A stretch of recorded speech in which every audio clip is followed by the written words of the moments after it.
Welcome to the Movie Draft Podcast. I'm Ethan Simi, and today I am joined by my wonderful co-host, Ben Lawhorn. Hello. And our two returning guests that are both wonderful in equal proportions, although differing amounts, and I guess what they bring to that. I've lost the train of thought on this one. The first one, Danny Jarabek. Hi. I'm so excited to hear what my value is in lump sum amounts compared to the other guests. I am not off to a great start for a collaborative draft here. And our other guest, Bobbi Miller.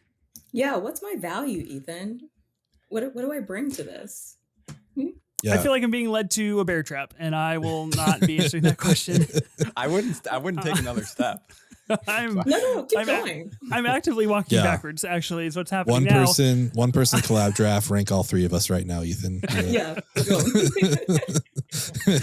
Can I veto my own? Can I veto my own pick once I choose somebody and they're not happy with that? Today we are drafting sophomore feature films in a collaborative draft. Hello, everybody. It's so great to have all of us here working so collaboratively, hopefully, towards a greater good. And that is coming up with a list of 16 sophomore feature films. That's right, 16. Hasn't been done in quite a while with that number, and we'll get into the logistics here in just a minute. But Danny, welcome back. Bobby, welcome back. You were both present for the Hans Zimmer debacle that unfortunately has only been mentioned once on this draft podcast since it occurred because of the way we've been recording episodes in and out of order. I believe we addressed it on the 2001 draft, and nobody that was part of that draft was part of the Hans Zimmer debacle, I don't think. And you are both here and you lived it, and I'm glad to see you on the other side. Danny, hi, hello, how are you? Is this like the post-mortem opportunity for the Hans Zimmer debacle? Because it is, I think this was a pivotal moment of the show. This was Simi v. movie draft community. It really was, yeah. Mm-hmm. I'm really glad that the courts voted against Simi, because I think that this is really, truly important. And I'm not at all biased in saying I'm glad it went that way because I came out with the win. Sure. Yeah, that did happen. I won that draft, but I withdrew, as does potentially a leading mayor under great fire. So, I just, well, you also not did ideal. Make the mistake that led. I didn't make a withdrawal. mistake. I said the accurate date. I literally said exactly what I drafted. Anyway, Bobby, how are you? Welcome to your postmortem opportunity for the Hans Zimmer draft debacle. I just thought it was so interesting that you were just gonna get away with that if it wasn't brought up. Because I remember being on the podcast looking up who gives a fuck about Twister's 1989 or whatever it is. But I was like, okay, maybe. But then when I saw the graphic and it did not have the year attached to it, and you were just using the goodwill of the beautiful people who watched this program, it was abhorrent. I'm surprised that I came back. I would never do that intentionally. Let it be known that I did forget to put the date on the graphic. That was an honest and earnest mistake. Sure. I still feel like I did no wrong. Danny, you're right, though. It was the people it was myself versus the people of the community because I was staunchly called out on social media and really called for my dismissal from that draft. So it did cost me a big win, unfortunately, that would have seen me come within one win of Ben and Sophie for the all-time leaderboard here. Ben, you went on a roll. You do have the new. You are the new leaderboard winner between the trifecta and the triumvirate of hosts. Myself, you, and Sophie. You have 10 wins. Sophie has 7, and Sophie has 9, and I have 7. I was on a roll for a while. And if you were indeed, and it turns out all I need is for her to not draft for 4 months, and I need you to get caught cheating, and then I can still I can be the leader. So I'll take it how I can get it. Plausible outcomes. I didn't cheat. I didn't cheat. I drafted honestly, and it just so happened that that's what happened. I'm so glad to have all of you here today to draft together in unison as a collaborative unit. Last week, Ben, in recording world, it was last night, but last week for the listeners, we completed the top 25 movies of the 21st century. I don't want to say anything. Danny mentioned before we started recording that he's very excited to listen to that episode. I don't want to reveal what we have accomplished, but I will just say you and I double duty on collaborative drafts night after night. How are you feeling? Are you ready to do it again? I just hope you don't bring up Paul Blart again. I was surprised you brought it up last night, and I don't think it has any place here, but we'll see. The night's young. See, but I only brought up the Guitar Hero sequence. I wanted to strictly call that one sequence out because that's what I want to nominate it on the board. Bobby, you've done a collaborative draft before. You've done the 1990s collaborative draft. Are you ready to do another collaborative draft? I mean, yeah, I'm here, so why not? What if I was like, no? Like, I just don't want to. Wait, that's what I'm here for? Yeah, like, hold on, that's what we're doing? No, yeah, but I'm ready. I think that'd be a fun energy, you know? Danny, you've never done a collaborative draft. This is your first time. You have done an auction. You've done a regular. You did text me and you were like, I want to get in on the collab action. Are you doing it in good faith? Like, are you here to collaborate or are you just here for the chaos? Well, the funny part about this is I'm surprised you let me do this because out of all of the adjectives in the English language, maybe one of the last ones that I would describe yours and my relationship is collaborative. Mm-hmm. I don't think in the entirety that we've known each other, we have agreed on anything. So, you know, sets up for a really peculiar scenario here now that I have to collaborate with you. Yeah. I considered it, you know, I thought, well, I should only get like-minded people on this collaborative draft. Unfortunately, our friendship is bigger than that, Danny. I guess fortunately, our friendship is bigger than I would that. say because Unfortunately, our friendship is strong. Yeah, that's too bad. No, I would love to collaborate with you. I want to make this list the best it can be. I am really curious to see where we go with this list and what we all bring to the table. I have a preemptive question for everybody here because we are drafting sophomore feature films. That would mean the second feature film in a director's filmography. Ben, I'll start with you. It is pretty unanimous that more times than not, there's a sophomore slump with somebody. They might hit the slump, whether it be in filmmaking or outside of it. Is that something you prescribe to? Is that an energy that you're hoping to dismiss with here tonight on the collaborative draft? I think if anything tonight we'll kind of hopefully dismiss that a little bit. Putting the short list together, that is when I text you and I was like, I think we need to do 16 because there are just so many good options here. And 13 I was like, I know it's only 3 more, but like we need to talk about 3 more movies. So it's hard to say there's a sophomore slump when you look at this list that I'm sure all of us have compiled. So yeah. I agree. I like that we're doing 16. And again, I'll put a pin in that because we'll come back to that. Bobby, what about you? Do you believe in the sophomore slump? How do you feel about sophomore feature films in general?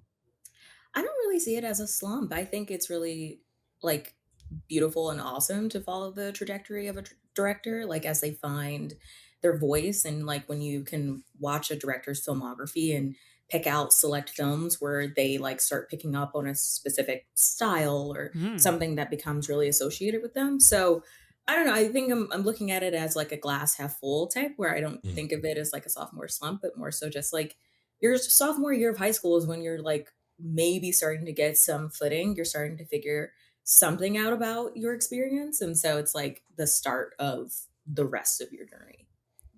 Wow. I love that because I met my wife my sophomore year of high school and we started dating. And look at me now. Who would have thought? Hosting a podcast, abandoning my wife and children, like Daniel Day-Lewis abandoned his boy. Danny, what about you? Sophomore slump, feature films. How you feeling about the second movie that directors make? Yeah, I'm actually really aligned with what Bobby laid out. I think the sophomore slump quote unquote ideology is a little overhyped. I think a lot of people in sort of film and cinema reception put a little bit too much weight on it at times because like the debut is this sort of like big kind of flashy thing. And a lot of times they have maybe a lot of creative autonomy in it because they're not tied to like a major studio or something. And then a lot of times that second film can sort of change scope and trajectory. Like you look at someone like Ryan Coogler going from a micro budget film that he had to fight for every single dollar to a huge studio production like Creed. Like, you know, the scope and scale can change dramatically between first and second films. And I think filmmakers can just, I like to give them a lot of room to just try something different, right? Like rather than just remaking their first movie in a way, or kind of replicating the style, which I think is maybe a lot of times what people are looking for. If they really love a debut, they want to see more of what was successful with that first feature. And a lot of times directors maybe will go in a different direction and try something completely different. And that may not resonate in the same way that you sort of branded them with their first movie in your head in a way. Yeah, I think all good points from all of you. I think sophomore films, I think I prescribe the most to kind of what both of you said, Bobby and Danny, of like this idea of taking the first thing that you made and then evolving on that and really starting to lay the groundwork for what you're fundamentally interested in. I think there's a lot more like logistics that might go into a first feature film. Danny, you talk about Ryan Coogler having to fight tooth and nail to make a movie. Obviously, there is that facet of things the first time you make a film and getting it produced and getting it distributed and getting it paid for and all of those things. They have a little bit more leeway with when you make a second movie that allows you to, I think, more wholeheartedly explore what you want to explore. And I think in our list today, I do think we're going to see a lot of that. And I think there's a lot of movies from very notable filmmakers that I would assume and hope that we talk about that are the ultimate building block for what we've seen from them since, whether that be in the last 5 years or the last 25 years. So I think there's a lot at play here for sophomore feature films. This is a collaborative draft. Of course, as we have mentioned, we are doing 16. Is it in our best interest as a group of 4 to make the right list, to make an interesting list? I know the last couple of weeks, I feel like we've done a bit of both when it comes to the top 25 movies of the 21st century, and we kind of had to overcorrect for maybe a little bit of our nonsensical ideas and picks in the first round. But what is the most important thing that we accomplish here with this list? I'm going for, I think, my personal taste here. There's some stuff I want to see on here that maybe wouldn't be in everyone's top 16, but I would like to see a little representation. So that's kind of what I'm going for. I felt like the top 25, I played it for the people. Tonight I'm playing for myself. Okay. Right. The people as in yourself, because the entire time you just said, I don't want to collaborate. I only want the movies I want. Let it be known. That's very true. Okay. Bobby, what about you? Interests of the people, trying to get a little individualistic. What should we try to do here? I mean, every time I've come on this show, I've never won once. So clearly I am not of the people. I am not the people's princess. So I think I'm just here to ostensibly if it's 16, it's 4 of us. We each can get 4 picks that we really want to see. So I think having an interesting list could be like a little bit more, for lack of a better word, interesting. Just because like in doing research for my short list, there were a lot of movies that I didn't realize were like the second movie of certain directors. I think there are some obvious choices, and I think that those definitely do have a place, but I think highlighting some other ones might be interesting too. Yeah, I agree. Danny, what about you? This is your first collaborative draft after all, so your answer will really, force our hand in which direction we go here. Yeah, I was really debating mentally today sort of what criteria I think best establishes a film getting on this list. And one of the interesting ideas that I was sort of parsing through was, you know, the scope of what's available to this is basically every director that's ever made more than one movie. So it's incredibly expansive. So I think something that's interesting is that when we put a movie on here, we're also sort of stamping in that director. And so I was sort of thinking about a lot of these of like, maybe how did that film change the trajectory of their career moving forward? And where was the sort of lineage of that second movie, respective to where they started with their debut. And so I was thinking about it maybe a little bit broader about like the placement of that second film within certain directors' careers, because I think a plausible way to like do research for this is just go down like a list of directors that you admire and see what movie they did second, right? Like that's kind of one way to attack it. So that's kind of one direction that I was considering. But yeah, there's so many options that, to Bobby's point, I think there are some that are like, it probably makes sense to be on there. Like there's some big ones in there for sure. But then I think you can really get creative with it from there, because you could put the second movie of just a personal favorite director if you so desire, Yeah. Sure. Interesting. Okay, so treating it a little bit like a Mount Rushmore, if you will, of this is why this movie is important, not only to maybe the director, but to their future, their filmography.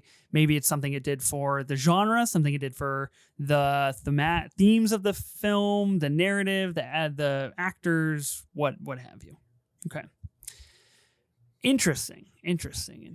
Hadn't really thought about that, because I just, like Ben, kind of wanted the movies I wanted. And that's kind of where I was headed with this one as well. So I wonder what we'll be left with at the end of this exercise here. This is, of course, the Sophomore Feature Film Collaborative Draft. So whatever our strategy is, whether it is to kind of go for the win, get the things that you want on the board, because as Bobby mentioned, we will all have 4 picks. So it is kind of an even slate in those terms. We all do get the same amount of movies on the board, or whether we do want to ultimately collaborate to make the right list, the most important list, the best looking list, what have you. There will only be one team standing at the end of this, a collaborative board, essentially ranking the 16 best, most important, most interesting sophomore feature films. As always, with the collaborative drafts, a special shout out does go to Screen Drafts, a wonderful podcast that has influenced this draft layout. Ben, would you do the honors of explaining the draft picks and the abilities, please? Yeah, this is going to be kind of chaotic, but I'm looking forward to it. So we have 4 drafters. Drafter A will be getting picks 13, 9, 5, and 1. Drafter B will get 14, 10, 6, and 2. Drafter C will get 15, 11, 7, and 3. And Drafter D will get picks 16, 12, 8, and 4. Everybody gets at least 1 veto. Drafter C, because they have the second lowest picks, is going to get an extra veto. And then Drafter D will get the sole veto override, which can be used to save another movie, not one that you nominate. So if a movie gets vetoed and you didn't play it, but you think it should stay there, you can play your veto override and save the movie. Okay. That is how it all works out. Ben is going to spin the spinner in just a second. I do have one final question before we do start drafting. If your name appears on the spinner, you do get to choose what drafter spot you do want to be. You don't have to say right away. You can vamp for a minute as the spinner continues, but that is an important thing to note when it does come to the collaborative draft. You ultimately get the decision of which picks that you want. If you get spun first, prep. Danny, famously unprepared for a lot of these episodes that you are on. Well, a lot, maybe one specifically. I don't know if we need to go into plural territory. Are you feeling like you are a better representative for the general preparedness of men tonight here on the show? to represent men. Better than that one episode, that's for sure. Yeah, that episode that shall not be spoken. I read the show notes today, so I'm ahead of the game. Okay, yeah, that's important. I will note as well for Ben and Bobby and listeners, Danny and I did just get off of recording a 1-hour podcast about the Emmys that you can find on the Patreon of the Rolling Tape, in which we completely kind of lost our minds about how TV shows are awarded awards. So we do have that kind of energy moving into this draft as well. Bobby, how's your preparedness levels looking? Do you have a short list? Do you have a long list? What are you working with? It's a decently sized list. I wouldn't say it's very long. Longer than other lists I've had for previous episodes, but I had a lot of fun with this prompt because I realized that a lot of movies that I really enjoy are like the sophomore films of a lot of directors. So I feel pretty good. Okay. That's exciting. Can I be honest with you for a second? I'm really expecting you to bring a little bit of an animation twist to this list. So I'm okay. Good. I thought that's what you were aiming for. So this is good. Positive things. Ben, you did text me a little bit ago and you were like, hey, how you feeling? Are you ready for the draft? I assume that you are prepared in some form or fashion. I got a list. I feel like I'm kind of ready to go. I didn't like watch anything specifically for this, but I got a little short list put together. Okay. I have a list of 36, so I'm prepared. I am trying. My energy is kind of try to bring something new, something that you necessarily wouldn't think of. There are, I wouldn't say like a ton, but there are a healthy amount of lists out there. If you do Google like best sophomore feature films, there are lists out there. And I would say 95% of the time they feature the same 20 movies. Yeah. So I think we have a really good opportunity to put out a very cool list out into the world and make something new, perhaps. So that's kind of what I'm hoping to bring to this one. With that in mind, those lower draft picks are really, really calling my name because I might be able to slide in one or two there. The veto override, of course, infamous for its inability to be played last week. I guess, never mind. I won't say. I don't want to spoil the pod for Danny. I do have one question on that front. Okay. Do all the abilities have to be used? No. Okay. You do not need to use your ability. Or abilities. That's plural. A crazy sentence out of context. You guys should call them something more than a power or something. We will not be clipping that for socials. Okay. Are you all ready to draft? Do we feel ready to proceed with the exercise at hand? I'm excited, Yes. yeah. Okay. So. Awesome. That sounds good. Is anybody hoping to get a specific drafting spot? I mentioned I'm really curious about the lower picks. No, I'm ready for whatever. Okay. I'm eyeing C personally. C, Bobby, what did you say? I don't want number one. I don't need people coming after me Oh, for picking something stupid. Too much pressure. That's too much pressure. I already said I'm not the people's princess. Like, they're gonna come after me. Yeah. I'm sort of nervous about the extremes. Like, one's a lot of pressure, but also like setting the tone with the first choice. Right. Number 16 is also tough. I mean, but 16 is fun though, because you can really dictate and determine where we're going here. You know, you could play something totally offhand. Yeah. It's true. Anyway, okay. Ben's got the spinner. Proper names, nothing funny. Ben, when are you gonna get it back to like funny names? You know, you gotta give us nicknames or something one of these days. I gotta wait till you don't expect it. There you go. Okay. Put me to sleep long enough. Okay. Yeah. We are spinning the spinner. Whoever gets spun on first will get the first pick. Oh. Okay. Wow. Okay. Danny, Notably, the only person that said out loud what position they wanted, which generally the spinner does not appreciate, but not tonight it's a little bit different. Oh, this is not ideal. Okay. Okay. So Danny will get to choose first. Ben will then get to choose. It is now between Bobby and myself. Oh. Well, that's okay. Sucks. That's something. So this went perfectly according to plan. Yeah, just how we wanted it. Okay, guys. That's probably how I would have drafted it up myself. It's probably for all of the shade I threw in the beginning. Okay, So Danny, are you going to be taking drafter C, or have you changed your mind since then? I feel like it would be silly if I didn't say C, right? Okay. No, I think C is good. I am a little bit nervous about having 2 vetoes. That feels like a lot of power that I'm not sure I can handle. But you know what? Throw me in the ringer here for throw me in the deep end for my first collab. Nice. Wow. Yeah, first collab draft, and you are the only person with 2 vetoes. I don't like that. So that's cool. Ben, what drafter would you like to be? You know I love that veto override.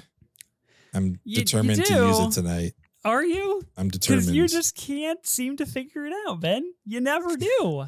Tonight will be the night. I feel confident. Okay.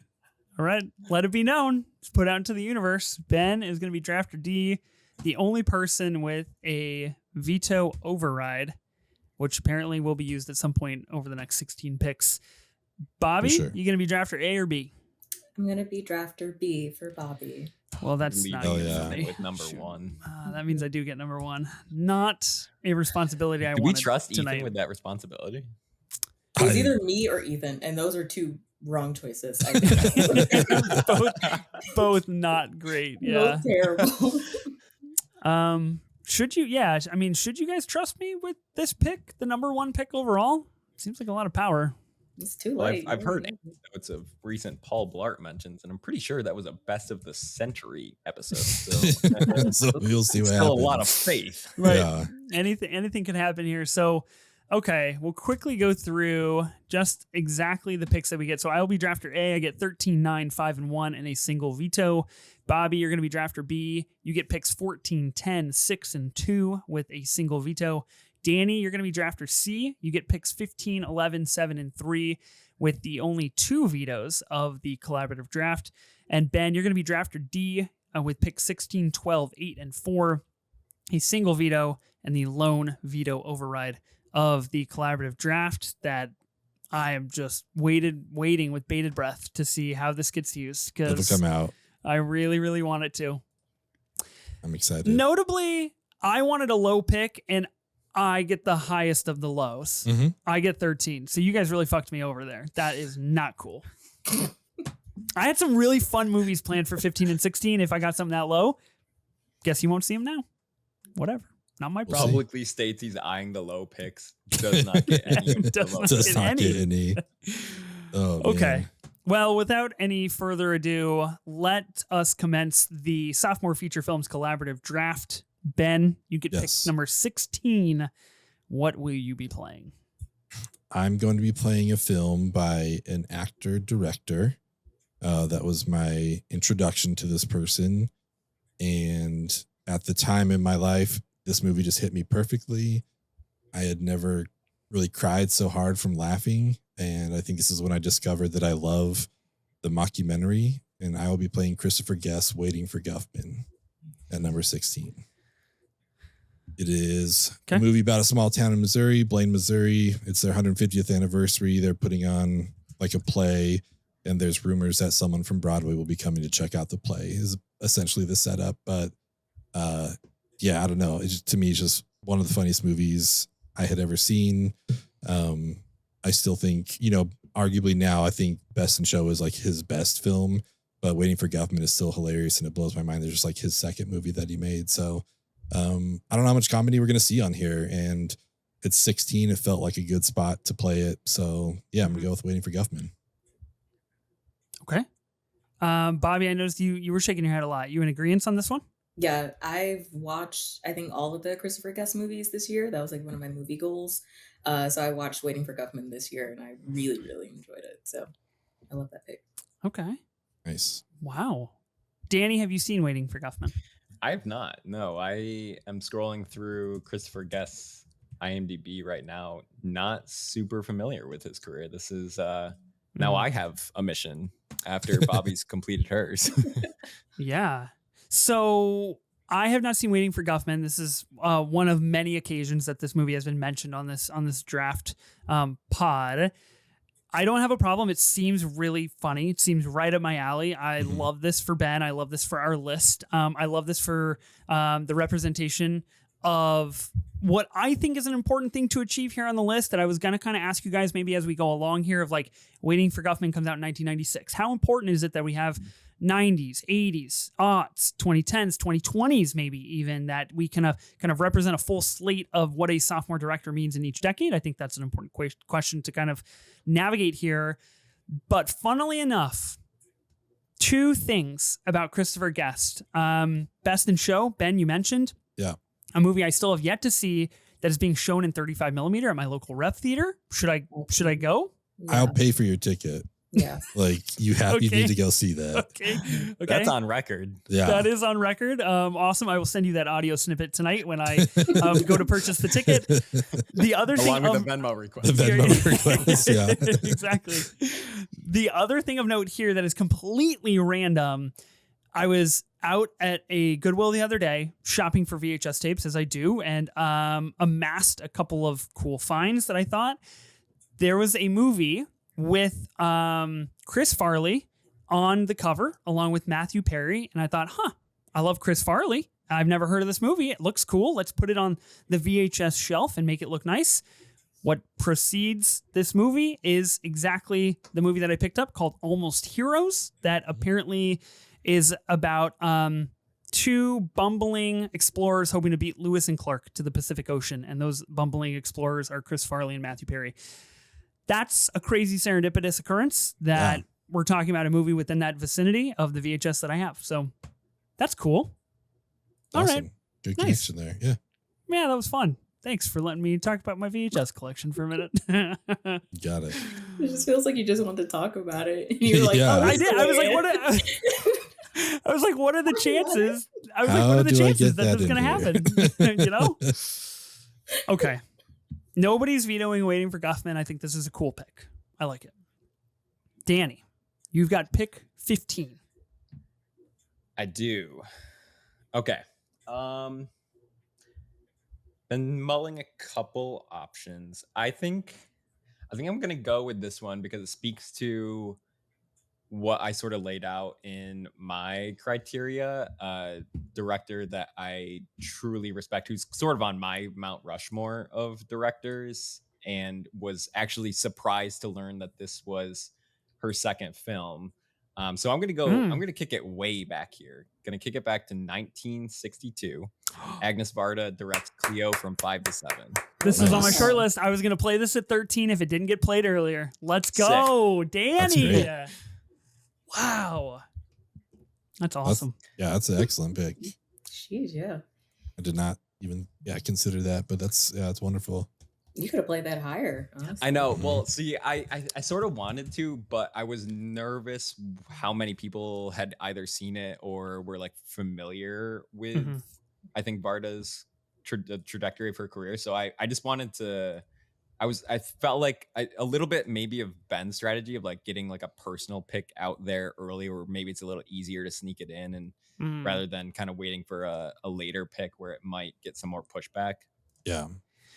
That's smart. Well, let me front this question to you, because you have a unanimous board of support here in all of us. You are the only person with 2 vetoes. You could veto your own pick and play it higher up the board if that's of interest to you. Something always worth mentioning here. Yeah, use one of those vetoes. I mean, you said you were going to play it at 13. I mean, it's a couple spots. I'm good with it. I'm good with it on the board. I don't think it necessarily needs to be at the top. Although I have it, it's a 5-star movie for me, so like I might have it higher up. But just because it's on there, I'm cool with that. Okay.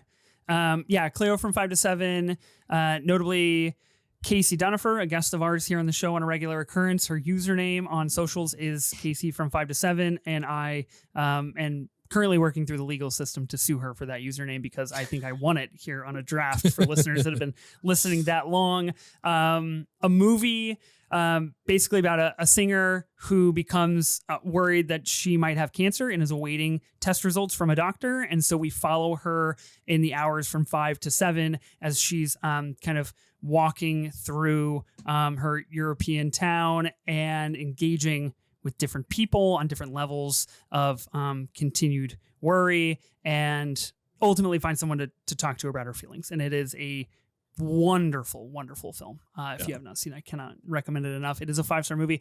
I love putting Agnes Varda on this list. I think that's awesome.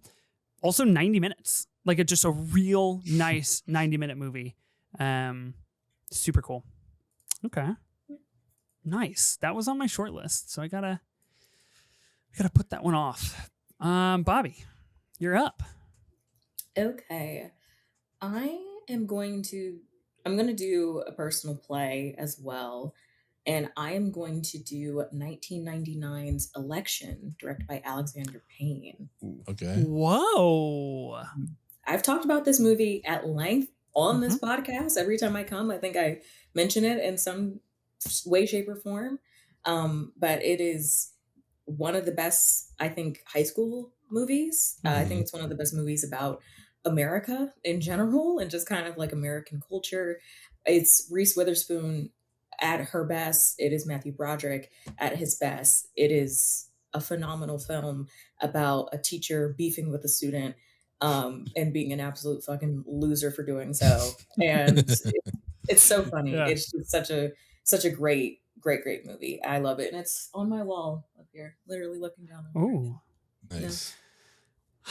so it is. I love this pick. I was about to say, Ethan, if you veto this, I'm not. I Look, swear- no. I would never veto this. But I do want to put forth to the council that I think it's important that we establish, as we have done in the past with directorial debuts draft, and we have had a conversation of what might constitute something of that nature. Mm-hmm. I am looking at Alexander Payne's IMDb, and Bobby, I want you on this. I want you on this journey with me. I need to represent I need to represent accuracy, honesty. Yeah, You now know? you want to do that? No. I want Election on this. I want it on this list, but I do not want people saying Election is not a sophomore feature film. It looks as though Alexander Payne is credited with The Passion of Martin in 1991, Citizen Ruth in 96, and Election in 1999. These do not state that they are shorts. They do state that they are feature films. However, The Passion of Martin is 49 minutes long. Ooh. Wait, So like is what? that a feature, really? Right. I No. don't think it is. I don't think so. And to be fair, when I looked it up on Wikipedia, Mhm. they only credit it with Citizen Ruth as being his first feature. Oh, okay. So Is that because cross- you made that edit, or that existed before you? That's did not that? what's important right now. What's important Right. is that Mr. Wikipedia said Citizen Ruth was the first one. Now, if I'm wrong, but because I cross-checked it just to I think make it's- sure. I think it's great. I think it's good. I mean, Passion Martin never got a wide release. Played at a film festival and then in LA, and that's it. So I Yeah, think yeah, it we're in the totally clear. qualifies. Yeah. Okay, perfect. I just wanted all of us to note that we agreed. Okay, You did the Yeah. work. we did Thank you. the work. Thank you for letting me pour my heart out first and being like, well, maybe Yeah. I won't make it on the list, actually. Right. Let's look it up. No problem. You know, Mhm. I do feel like I single you out in logistics, and I Yeah. feel bad about that. So I We- do want to clear the air. You haven't stopped, it seems. So Well, it can't feel that bad. You're the one nominating the films, Bobby. You know, I'm just putting in the work on the back end here. But we proceed because Election is on this list, and I love this pick for us. I think that's awesome. So that brings me to 13 here. I still feel like we're in a good kind of zone to do something a little bit more fun. I am going to take the path that Danny has kind of excavated here for us. And I'm going to be throwing it back a little bit to an Oscar-winning film from 1967. I'm going to be going with The Graduate from Mike Nichols. This movie, of course, notably part of the Criterion Collection, finds Dustin Hoffman right after he graduates college, torn between an older lover and her daughter, and who he should fall in love with, who he does ultimately fall in love with, and the awkward and incredible sensual nature of this riveting trifecta of emotions. I think The Graduate is a phenomenal film. Yeah. Yeah, it's cool. Okay, Yeah. we're good. That's it. That's all we have to say. I think that's it. Anyone Yeah. want to check the logistics on Ethan? I was I'm checking them right now. I was checking. It looks like 1 year prior, he directed Who's Afraid of Virginia Woolf and then The Graduate in 1967. Okay. Yeah. Okay, cool. So we're clear on this. Also makes Working Girl in 1988. Goes on to make Regarding Henry, The Birdcage, Charlie Wilson's So War. many hits. Wow. Jeez. Some absolute hits in there. Charlie Wilson's War, I would argue that Julia Roberts has never been hotter. That's my takeaway. Okay, so we've got The Graduate on the list then. Transitioned out of that one quick. Well, I didn't want to look Bobby in the eyes. You know, I didn't want to feel that coming my direction. So I thought we'd move What on is that? swiftly. What do you think I was going to say? If anything, you'd support me, but I just kind of wanted to be on that island alone. You know, I wanted to be experiencing out. that in solemnity. Yeah, in and out. Sure. Okay. can't. Okay, we move forth. Ben, we are back to you at number 12. Oh, well, we recently heard talk about Matthew Broderick at his best. My opinion, that's Ferris Bueller's Day Off. Unfortunately, that's not John Hughes' second film, but The Breakfast Club is. Oh. And I think I'd like to play The Breakfast Club here. Obviously, anyone that has listened to this knows Ferris Bueller is my favorite movie of all time. But I think Breakfast Club is like one of the best things John Hughes ever did, written or directed. Just again, another high school movie. I don't know. I love this. I don't know what to say about Breakfast Club for people who don't know about Breakfast Club, but wonderful performances, great soundtrack. And I don't know. I'd like to have it on the list. Okay. I'm pondering. I'm teetering here. About whether it should be on the list or should be higher. On the list at all. Interesting. Oh, okay. My curiosity is this. We now have 2 in a row that fall under a little bit of the like teen high school coming of age. And do we want more genre diversification? Yes, we do. And you know what? You've got 2 vetoes. So this could be a great time to utilize one of those. Why don't you use and help us yours, out? Because I've only got one. I don't want to risk it. That's a high risk situation.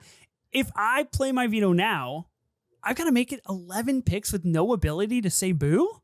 I'm not hearing the downsides to that. Like, I'm not hearing why that's a bad thing.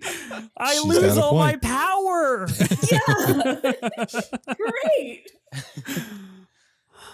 I mean, this is interesting because the last few collaborative drafts we have done have seen, I would say, like a true lack of abilities being played.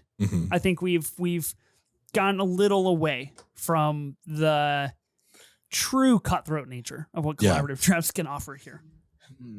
I'm kind of team Danny on this one. I think The Breakfast Club is good. I think it's good. I don't think it's like great though. I don't want to occupy a spot with that. Well, you can make it happen. He's trying to get me to make it happen. Sounds a lot like you want to veto this. Dirty work. So he does want me to do his dirty work. There is an important distinction here when it does come to offering up vetoes. It does go, the right of first refusal does go by the position of the spinner. So Danny would have the first refusal. Okay. Then it would be Ben. Then it would be Bobby. Then it would be myself. I would be the last person able to play a veto here. So if Danny passes, it's ultimately, I guess, up to me. Bobby, you seem pro Breakfast Club here. Yeah, I am, only because I'm looking into the future, word to Raven, and I know that like the top 10 of this list, in my opinion, are going to be films that are going to kind of feel the same. And I don't know. I think it's fun having some films that I don't think, at least on the draft podcast that I've been on, that maybe don't always like make it on. Yeah. Like a teen comedy feels like a fun inclusion. And we've got election and I don't know. It's The Breakfast Club. If it was anything else, I'd be like, yeah, maybe cut it. But it's like the teen comedy movie. Here's the good news for you guys is I can't override the veto since That's true. So if you do it, it'll stick. So Ben's the person to veto because that's true. Your veto is upheld. Yes. That's interesting. I mean, I think we need to make some decisions here. Danny, do you feel like you want to veto this? I'm very much teetering because I don't love The Breakfast Club as much as I think the general reception is to it. I enjoy it. I like it. I have watched it many times just in like parts as it's just randomly on a TV channel. It's kind of like shows up in that way a lot. But I don't know that I can say I love it. And I do feel like we have a couple of teen comedies in a row on the table here. Yeah. Some tier A vamping with no real decision made yet. Correct. I'm debating if it's too early to use a veto. This is the problem. I will say, since you have never done a collaborative draft, Ben can attest to this. This mindset of like it's too early to use a veto always comes back to bite the team. Like we will get to the top 5 and we'll be like, well, we didn't play any vetoes, and I guess we're not going to now because we all align on what the best ones are. Never too early, you know? This is also tough because it's like I'd be the guy that vetoed The Breakfast Club, like a beloved movie. Look, you could share the blame with Ethan because Ethan wants The Breakfast Club dead, it sounds like. So. He wants The Breakfast Club dead in a ditch, and I'm like, maybe. Not necessarily. It's just fine. Like, I'm just, you know? For now, it won't be that big of a deal. Okay, this is a gray area in listening to prior collab drafts that I've always been a little bit unsure about. I've heard in prior instances people ask for alternatives from the person that they might veto. Oh, yeah. So like I'm little sure, like what would you put in that place? Yeah, because this feels like Okay. it feels like you're sort of influencing your own decision like ahead of the game a little bit, but also we are working together. Yeah. Generally speaking, we are, but I don't think I'm gonna give you any insight as to what I'll play next. Because you're afraid that I'll like it more than The Breakfast Club? No, maybe you'll hate it worse than The Breakfast Club. I have no idea. That's a fair potential. Who knows? Ethan, what do you think? Do you think I'd do it? I think you should do it. I cannot have 3 high school comedy coming of age movies in a row on this list. That's absurd. I'm going to use a veto, and it's not out of malice. I do think it's a good movie, but I do see 3 straight teen comedies on the board, and I think it's fair to maybe mix it up. Okay. Awesome. Cool. I escaped Ben's wrath on that one. Danny used the veto. Okay. I knew he wanted me to do that. I could tell on a look on his face by the second it popped Big brother, you guys have an alliance, so we're supposed to be working together. We got a final 2, Bobby. Yeah, we got to do what's best here. Ben, what are you putting forth? I love it. I also love the movie 21 Jump Street quite a bit, which is a sophomore film. It takes place in a high school, Ben. We just said they're high school movies.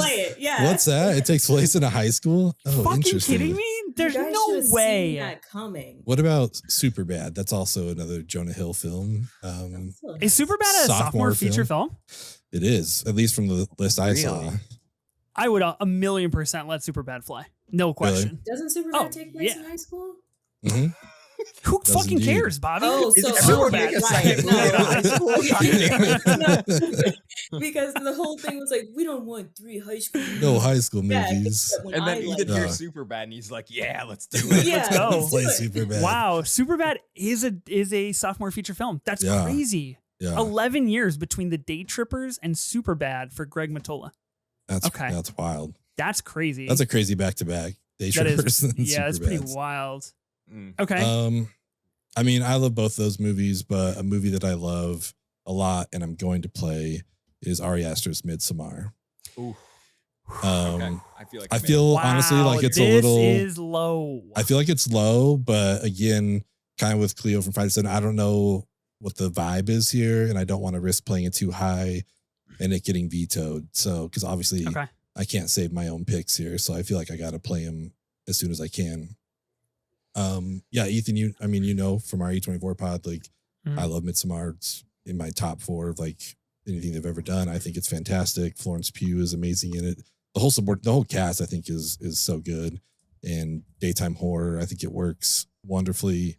And I don't know. Hereditary may have been more impactful or something as his debut, but for me, I appreciated Midsommar so much more. So I don't know. I love this movie and I hope it sticks. part of me wants the veto to get it higher, the board. You know, I want a third. I want it high. And I think we take the win here. I think we take the win. I think this is a huge win. This is a huge win, not only for the list, but I think for kind of a breadth of genre of type of film. Yeah, also you know, puts I the mean, most modern film so far on the list. Yeah, 2019. That's a great shout. I mean, I'd say like go check out our final episode of 24 Minutes of A24. We talked about our top 10 A24 movies. We talked about Midsommar kind of at length on that. We do have a couple great reviews over on that podcast as well. We did, or I did interview Bobby Krillick, the composer for the film as well, who is just an awesome guy and incredibly gifted and a huge fan of Heat. He actually had it playing on his TV while we were interviewing it from his like studio, which was an insane thing to happen. Midsommar's perfect. It's a 5-star movie. Florence Pugh arguably has never been better. And I think this is like the right choice if we're going with a horror movie for sure. Cool. Bobby, where are you at on Midsommar? I have not seen it because I don't like scary movies. Well, it's perfect, Bobby. This one's entirely in the daylight. It's actually really not scary at No, all. I know what happens in that movie. You're not gonna do that to me. You're not gonna do that to me. I heard old people jump off of a cliff and you see it. No, thank you. Yeah. I'm good. Notably, an interesting thing here is this movie stars Florence Pugh, of course, who plays what's her character's name? Yelena Belova in exactly. In Thunderbolts and Black Widow. Danny. Exactly. Yes, Danny. She plays someone in the MCU. William Jackson Harper is in Midsommar, who does play someone in Ant-Man and the Wasp: Quantumania. Will Poulter, of course, is Adam Warlock in the Guardians of the Galaxy movies. A lot of MCU people appear in Midsommar, which I think is a weird thing that has happened. Who is William Jackson Harper in Ant-Man and the Wasp? He is Quaz. I have no fucking clue who that is. Couldn't mean less to me. Oh my god. Okay, sure. We're gonna look up Quantumania. I don't even know how to spell this movie. Quaz. Let's see if I know who this. It's a tough. It's him. I mean, he's himself. I think he's just like kind of a scavenger. He's a telepathic member of the Freedom Fighters. Yeah. He had some kind of. That's ringing some bells. Yeah. Nice. I'm getting bells. I am not getting anything. I only know him as Chidi Atagonye from The Good Place. Yeah. Crazy thing. Okay, so we're going better contribution. Yes, it's true. Yeah. I think you're gonna say from The Good Place, and I was gonna be like, yeah, much better. Okay, Ben, you notably at one point in time did play Midsommar, or I guess you didn't, but we were playing Midsommar in the A24 horror collaborative draft last year here on this show.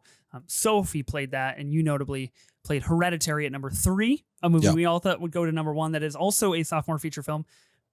Maybe we'll talk about it. Who knows? We'll see.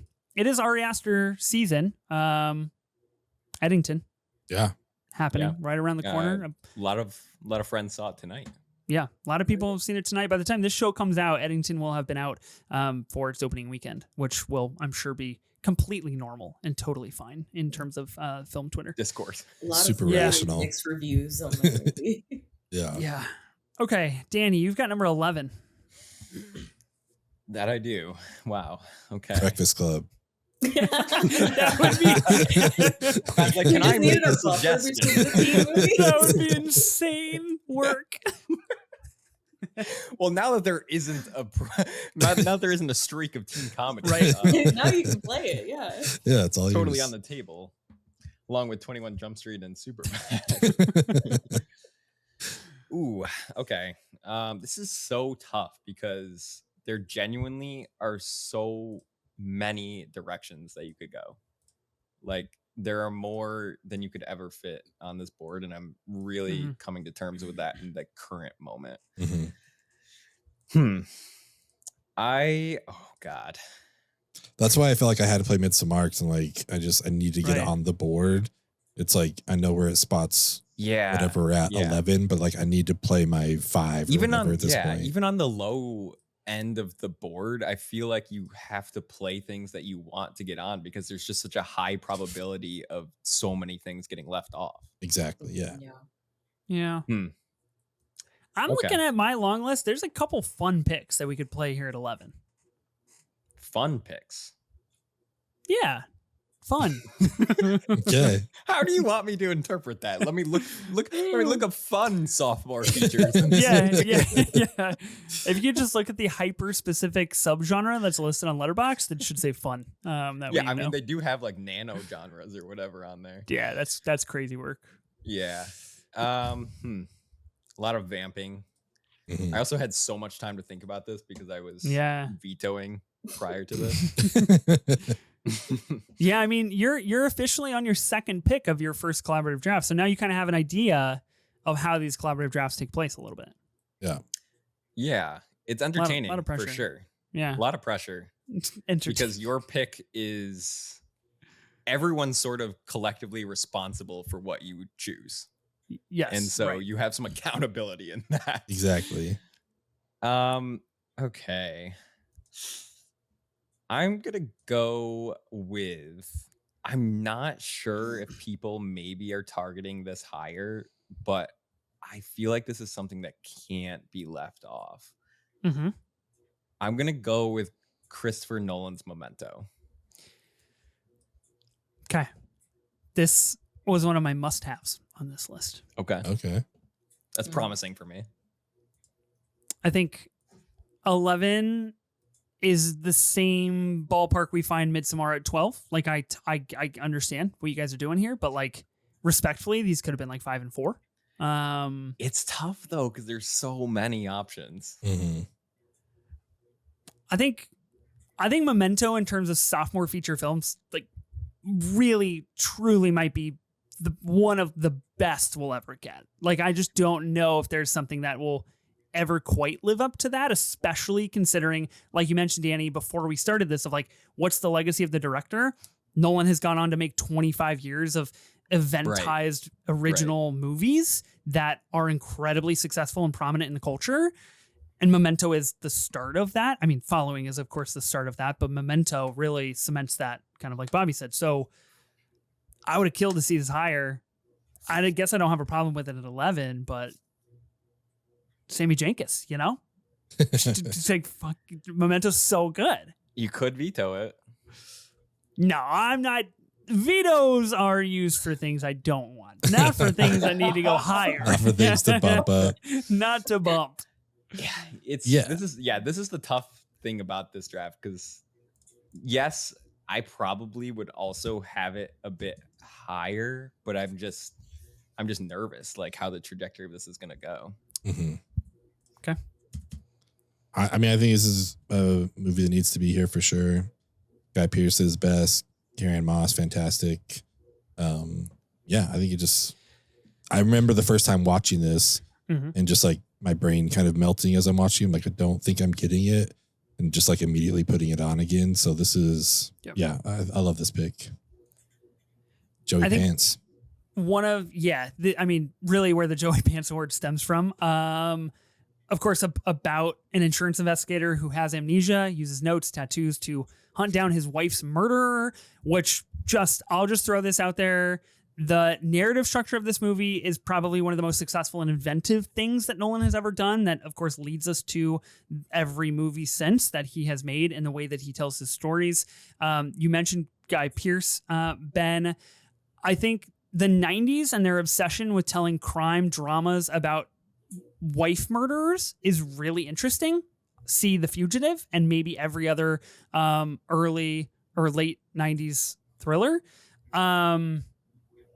This movie's really good.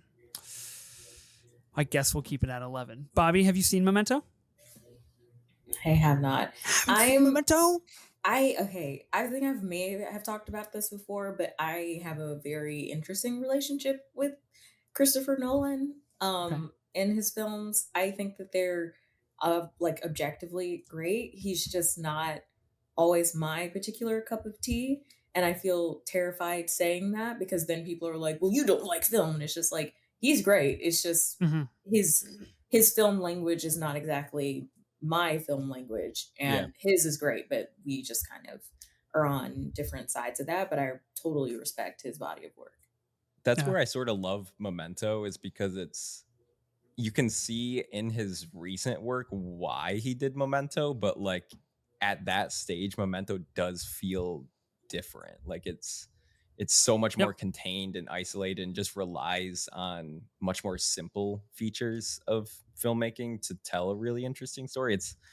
It's like really a precursor to like way bigger scaled up versions. Yeah. Yeah.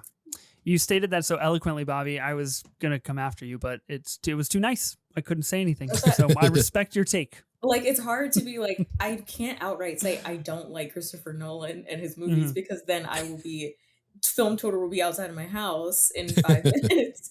And it's not even that. It's just like, you know how there's a director, they make great films and they are for someone, and that someone is just not for me. But obviously, like, what he has done for the medium of film is like, you can't knock it. So I don't. Yeah. Totally. I mean, I totally respect that. I think it's interesting. Memento, of course, based on the short story Memento Mori from Jonathan Nolan, Christopher Nolan's brother. They worked together on this screenplay for Memento. The thing that I wanted to call out that I find fascinating is that Christopher and Jonathan end up writing screenplays together for The Prestige, The Dark Knight Rises, and Interstellar. After that, which is really Tenet, Oppenheimer, that era of Nolan, does not write with Jonathan for those films. I just find that interesting. Tenet, I think, kind of demarcates a moment in time where Christopher Nolan gets big with a capital B. And I know Interstellar was of its time, but like I really think that is what we're seeing there. So I think that's interesting. Okay, Memento played at 11. 2 movies with the letter M. So Bobby, don't put a third on here because it'll get vetoed. You can't have 3 in a row. Hey, you're just gonna make up some. It's funny because one of the things that I was gonna play does start with an M, but I'll hold it. Okay, I have a question. So, a movie that I wanted to play, technically, I guess would be considered the third movie of this director, but their first film, they were a co-director. Yeah. It's an animated film, and they're a co-director, but like with the way that this studio uses the word director, there's still one person credited as the director, and then they were like co. Do we count that, or do we count the first film that they solo directed? I feel like when we did this before, we counted solos differently, because we did Greta, because she had helped film something. But we didn't count it as her directorial debut. We gave her Lady Bird. That's what comes to mind for me too. Yeah. So Yeah. I think both of the options work. I have them both on my list, so whichever one you play. But I think per history, it's like the first solo thing they did. Gotcha. Okay, wonderful. So if that's the case, this is the second film from Andrew Stanton, one of less than 10 animated films in the Criterion Collection. I am playing WALL-E. Oh, yeah. This is a good play. I did not know this was not on my. I did not recognize this, but I love this. Yeah, I adore WALL-E. I have a very visceral memory of going to the theater and seeing it when I was 9 years old and being like, oh, I didn't know animated movies could do this, because it's such a swing for an American animation studio to have the first 40 to 45 minutes be silent, essentially. Yeah. And to have to follow the story of this little robot who doesn't speak. And it's a gorgeous film. I think it's got so much heart, and the story and message of it has only gotten more and more pertinent. I think in the beginning it was an environmental message, but I think now the whole AI angle of it has become even more relevant. And I think it is a gorgeous film. Anyone who ever doubts animation as like being something worthy of like true interrogation, Ethan. This comes post Hunchback of Notre Dame. Let me clue you in. I am an animation supporter to my core. Okay. Yeah. He just keeps trying to push that message. There's a wild stray. Episode after episode. You literally nominated WALL-E and I gave you a thumbs up, and then you come after me like this. That's crazy. It was just funny because first of all, an aside, it's hilarious that I am now enshrined in Ethan's letterbox because he put my first and last name. I did. I wanted people to know the specific Bobby I was talking about. Yes. Yeah, because there's so many of us. So who else could it have been? No, but I adore Wally, and I'm that's hoping such that a good pick. It will stay on the list. The other choice was Finding Nemo if we were counting the first. I think either would have been great, but I think Wally's an awesome choice. Like I said, this was also on my short list, so I'm glad it got played. Yeah, I mean, I think notably credited as a co-director in 1998 on A Bug's Life, then went on to direct Finding Nemo, like you said, in 2003 as a sole director, and then sole directed Wall-E in 2008. So I do think you're right, Ben, and I think like a general culture consensus is like Greta's directorial debut is Lady Bird. She co-directed a movie with her then at the time partner, I believe, before that. And so I think Wall-E is totally good here. I had it on my short list as well. I'm glad that we have an animated film. Late aughts, I think, is important. Criterion Collection representation here. I think in terms of genre, sci-fi and silent, like this is a great kind of blending of those two modes of storytelling. Andrew Stanton's kind of collective works is really interesting after Wall-E. He does John Carter, which I believe is a pretty significant bomb for Disney when it comes out in 2012. Finding Dory. He directs a handful of TV shows and single episodes, including things for Stranger Things and Better Call Saul and Legion. And now he is the director of Toy Story 5 that is coming out in 2026. So that is quite an interesting kind of roller coaster for our guy there. But I love Wall-E here. I'm notably a little bit colder on it than most, but I respect it. And I think what it accomplishes is magnificent. Yeah. That was really nice of you to say, Ethan. Thank you. I almost believed it. That means, yeah, I was going to say that means so much to hear, even though I know it's backsided. No, it wasn't backhanded. I meant it. I was genuinely like, Ethan texted me while I was at my wrestling show this weekend, being like, I watched. I did. Nice. I'm just now putting together that I bothered you when you're at your wrestling show, and I was like, oh no, that's terrible. Yeah, Wall-E and Eve, one of the greatest cinematic couples, perhaps. Mm-hmm. Perhaps. Yeah. Love them. Okay, I have pick number 9. Let me go to the short list here. I've got 1, 2, 3, 4, 5, 6 movies that I have bolded that I gotta have here. Now, I do want to bring forth, and I have a feeling Ben will probably know where we're headed with this, but I'm trying to find the final list. I can't remember where it is, but I'm looking for it to see if this is something that we mentioned, because I know we've had this discussion before on this pod. Damien Chazelle's Whiplash. Heard of it. Is, again, we find ourselves in a little bit of a pickle here because it is widely regarded as his directorial debut. Even though he did direct Guy and Madeline on a Park Bench before he directed Whiplash, which technically is a feature film.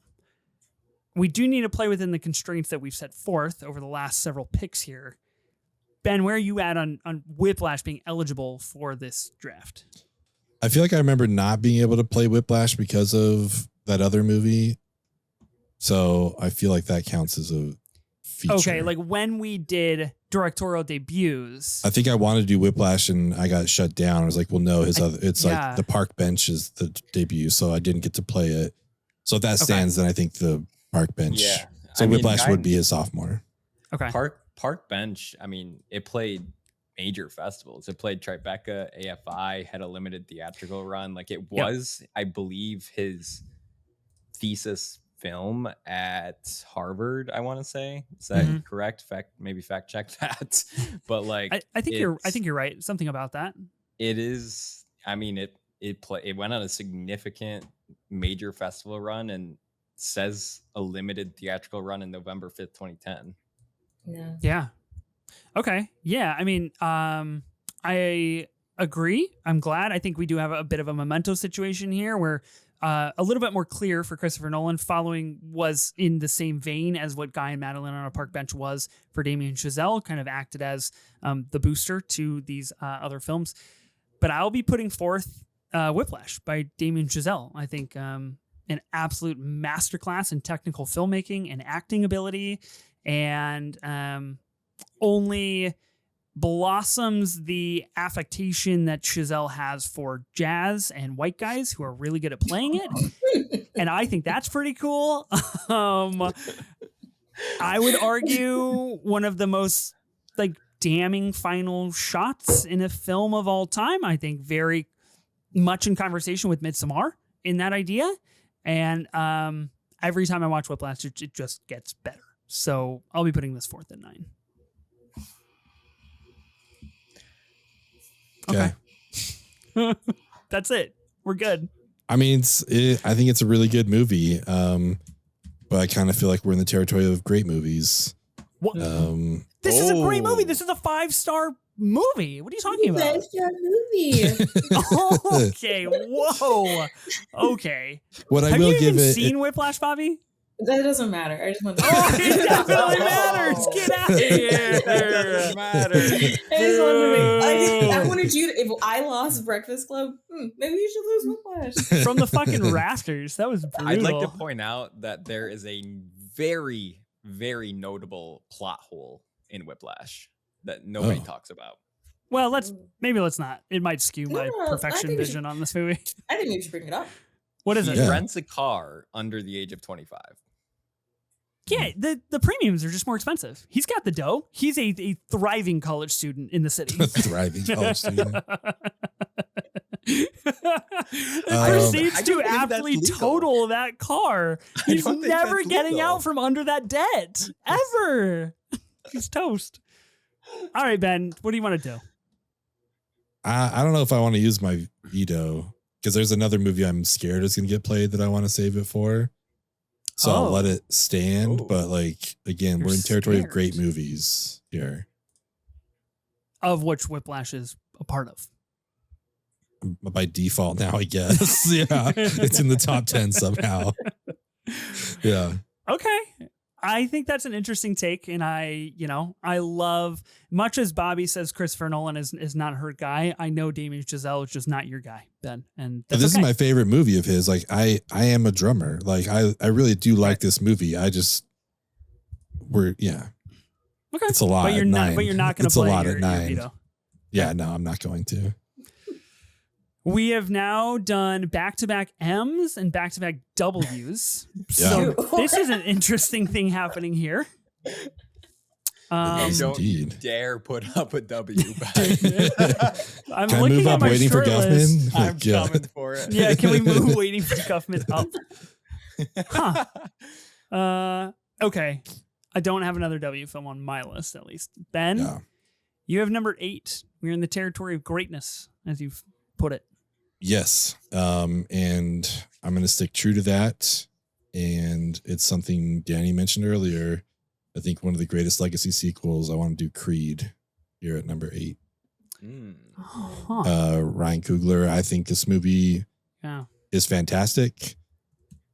Again, like the follow up Fruitvale Station with this is wild. Like you mentioned, Danny, just like the budgets alone, like it's kind of crazy to be able to pull that off. And when it still really meant something, it got him an MCU gig right after, so I don't know. I think this is great. Michael B. Jordan's great. Sly gives a, solid performance. So I like this. I think the sequels are kind of like diminishing returns, but this first one was solid. Okay. One of the all-time greatest workout montages in cinematic history, I think you could argue. I think this is an interesting movie to posit here and to have a small conversation around because, of course, Sinners has come out this year in 2025. We are recording this in mid-July. It is still arguably one of the best, if not the single best movie of 2025 by a pretty wide margin. A lot of people would argue. Ryan Coogler makes Creed in 2015. I think that buys him a lot of leeway from my remembrance. I haven't looked it up right now, but Creed, pretty successful at the box office, becomes obviously an IP franchise. Creed 2, Creed 3 makes a lot of money in the blockbuster realm. He then goes on to do Black Panther in 2018, of course, tied up with Wakanda Forever in 2022, and then Sinners in 25. So he kind of puts in his time with the MCU machine, comes back to...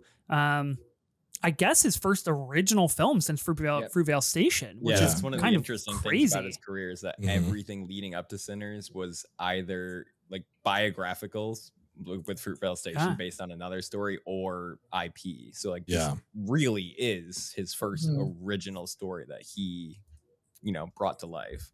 Knocked it out of the park. Yeah. Yeah. Yeah. Super interesting. I haven't watched Creed in a long time. I feel like if I watched it now, I'd probably like it more than the last time I watched it. I like this pick though. I think this is cool. Yeah. I'm not the biggest Creed fan in the world, but I do think like as a sophomore feature, this is a really notable example for, that what we've talked about, like that scale of budget, the trajectory of his career from there. Like it's a really cool story. Yeah, to pull it off is huge. So, yeah, I like it on the list for the conversation around it as well. I think it instigates a lot of interesting things. So, okay, we'll keep Creed on, even though I don't necessarily think it's better than Whiplash, but that's okay. That's okay. You got a veto. I do. Like you said, we're gonna get to top 5 and no one's gonna use it. So either no one's going to use it or it's going to get real chaotic. Yeah. I'm worried for you, Ben. You've committed to using a veto override. You only have 6 slots to go because you have one of the picks. Yeah. I got a plan. Well, the tough thing with the veto override is you have to like wait for somebody to act before it. Like you can't just decide on your own accord, True. Yeah. I do remember when it has been used, it is a thrilling sequence because it is like, oh my God, someone used the veto. It feels really good. So maybe we can try to recreate it. Okay, Danny, you're up at 7. Oh, shit. Fuck. Did you forget? Did you think we just turned into like a Creed pod for a minute? We're just like, yo, let's talk about Creed. Fuck. Okay. Do you need you want some input? You want to collaborate a little bit here? I'd be open to it for sure. Yeah. I wouldn't deny it. I got some ideas. Okay. What are you thinking? Yeah, what are you working with here? Try to point you in the right direction. Well, I mean, the pressure just increases because, as Ben pointed out, if I say something that's not considered a great film, it's going to get some pushback. Yeah. Yeah. I have 7. There's one I'm not going to leave this draft without nominating, but I'm considering saving it for 3. Wow. That's a lot of confidence in that film to be accepted by us. I feel like we've kind of passed the time for this, unfortunately, but if you're feeling a little spicy, there is an older film that I think would be a cool play here. Older. Can you give me a century? A century or a decade? I mean, I was really trying to. There are only 2 options. To find a fucking 15th century film. Yeah, 2 options. I mean, I was really trying to narrow 21st and 20th, but if you're willing to give me a decade, I won't. I'll give you a decade. I'm looking at the 80s. There's something on the 80s that could be a little fun, a little spicy. Interesting. Different. I was between 2 and they were 70s and aughts. So I feel like I know the 70s one. 70s. I mean, it would behoove us to share, right? Like, because we're all working together. That's where I'm like, this is a gray area because like we could. You've put it together, Bobby. But we don't. Where's the fun in that? I think it's a little early for that. I think it's a little early for the 70s movie. That's my take. Okay. But maybe not. Maybe not. Maybe you have a good argument here at 7. No, I think you're probably right. I think you're right. In that vein, I'm going to go with the one that I can't leave this draft without putting up or making sure it at least tries to go up. And that's going to be Michel Gondry's 2004 film, Eternal Sunshine of the Spotless Mind. Wow. Huh. I remember enjoying this movie. I haven't seen it in a very long time. Michel Gondry's great. One of the best music video directors ever, for sure. Like, his brain is something else. Yeah, I mean, this is an interesting pick here, for sure. I think in staying with the same theme as the last couple of episodes and last couple of weeks in the top 25 of the 21st century, Eternal Sunshine of the Spotless Mind, notably quite high on the New York Times 100, as well as the participant-led New York Times 100, if I am remembering correctly. I'm in the same boat as Ben. I remember enjoying this movie when I watched it a long time ago, which means I was a different person. I didn't see movies the same way.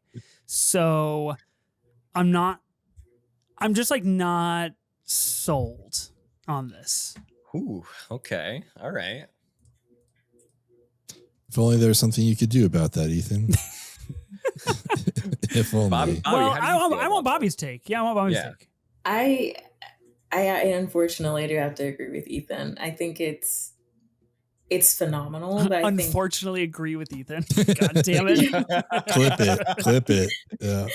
I do think that it is great. I think, but kind of in the vein of what Ben said for where we are in the list, I feel like there are some picks below this that could be in this spot over Eternal Sunshine. I think if we were like still in the bottom, half, I would say yeah, and like not have any problem. But I waited too long for it. That's what we're saying. I would argue, yeah. Possibly, yeah. Yeah.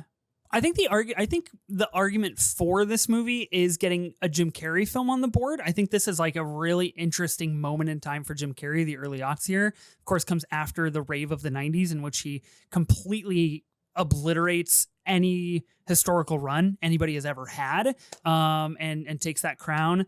And a movie that Tom Wilkinson is in, which I think is notable for us, Michael Clayton heads. I mean, I guess I get last right of refusal here. Ben, are you going to be vetoing this movie? I'm still afraid of that other movie, so I'm going to hold on to my veto. Okay. I don't know this other movie. I know. What other movie? Other movie that I might play? He has an agenda against this. I think you might play it. I don't know. What would it be? I feel like the ones that I have bolded on my shortlist right now that like have to go on are pretty unanimous. It would shock me if someone vetoed one. I know, that's the thing, is like it would shock me. There's really like 5 to 6 that I would be shocked if nobody puts them all up, and we're at that many films left. Well, okay, so all right, you put it that way. I'm gonna have faith that you guys aren't gonna play this. If it comes up, I'm coming to you, Ethan, for your veto. Are going to play what? The mystery movie that you're referencing? The mystery movie. Okay. I feel like we're out of the zone too. I feel like it would have been the bottom half. Yeah. So because of that, I will veto Eternal Sunshine. Again, no malice, but yeah, I just don't like. It's not a gut punch. Like, hell yeah, this belongs here. It's like, I don't know. It's all right.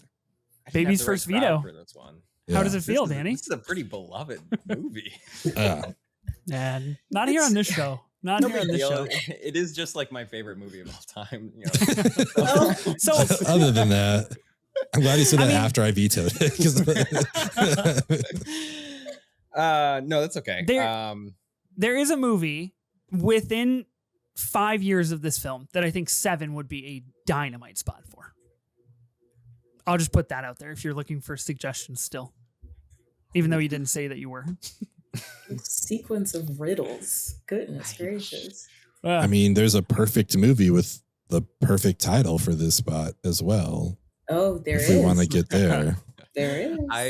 That's what does that mean? That's a riddle to me. What is that? That one's not much of a riddle. What does that riddle mean? What spot are we at? Ethan. What is the number, Ethan? Guys, I lost so bad in the Brad Pitt draft. I've sent all of that to the back of my brain. Okay. I forgot how numbers work. That's not bad.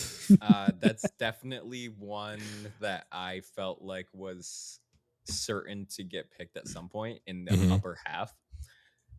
I do love the movie, so I'm not opposed to that idea. I'm really trying to parse what the hell Ethan is talking about. Oh, the one within 5 years? Yeah, because I have an idea for 2019 what you could be talking about. I do not know. Not how math works. That's not how math works. No. That would be 2009, not 19. I'd be surprised. The one that I'm referencing, we might have to come back to the honorable mentions because I think we're like, I think to Ben's point, we're out of the zone for it. But if you played it at 7, I would not veto it. I'll just put it that way. If the one you're talking about? Yeah, the movie I'm referring to. I have no clue what movie you're talking about. Yeah, I guess we might find out one day. Who's to say? Yeah. Within 5 years of 2004. So we're talking 99 to 09. Yeah. I just play what Ben said. You already have our agreements on that. That's true. I do have a seal of approval on that. At least one. I mean, there's 2 other potential vetoes. That would be tough to get double vetoed. I'm not going to veto you on that. It's happened. It's happened. This has happened. I'm not going to veto you on that either. I think I've played that movie in this position in my collaborative draft before. It's the perfect movie for it. That's interesting. I'm going to try You know what? Let's see.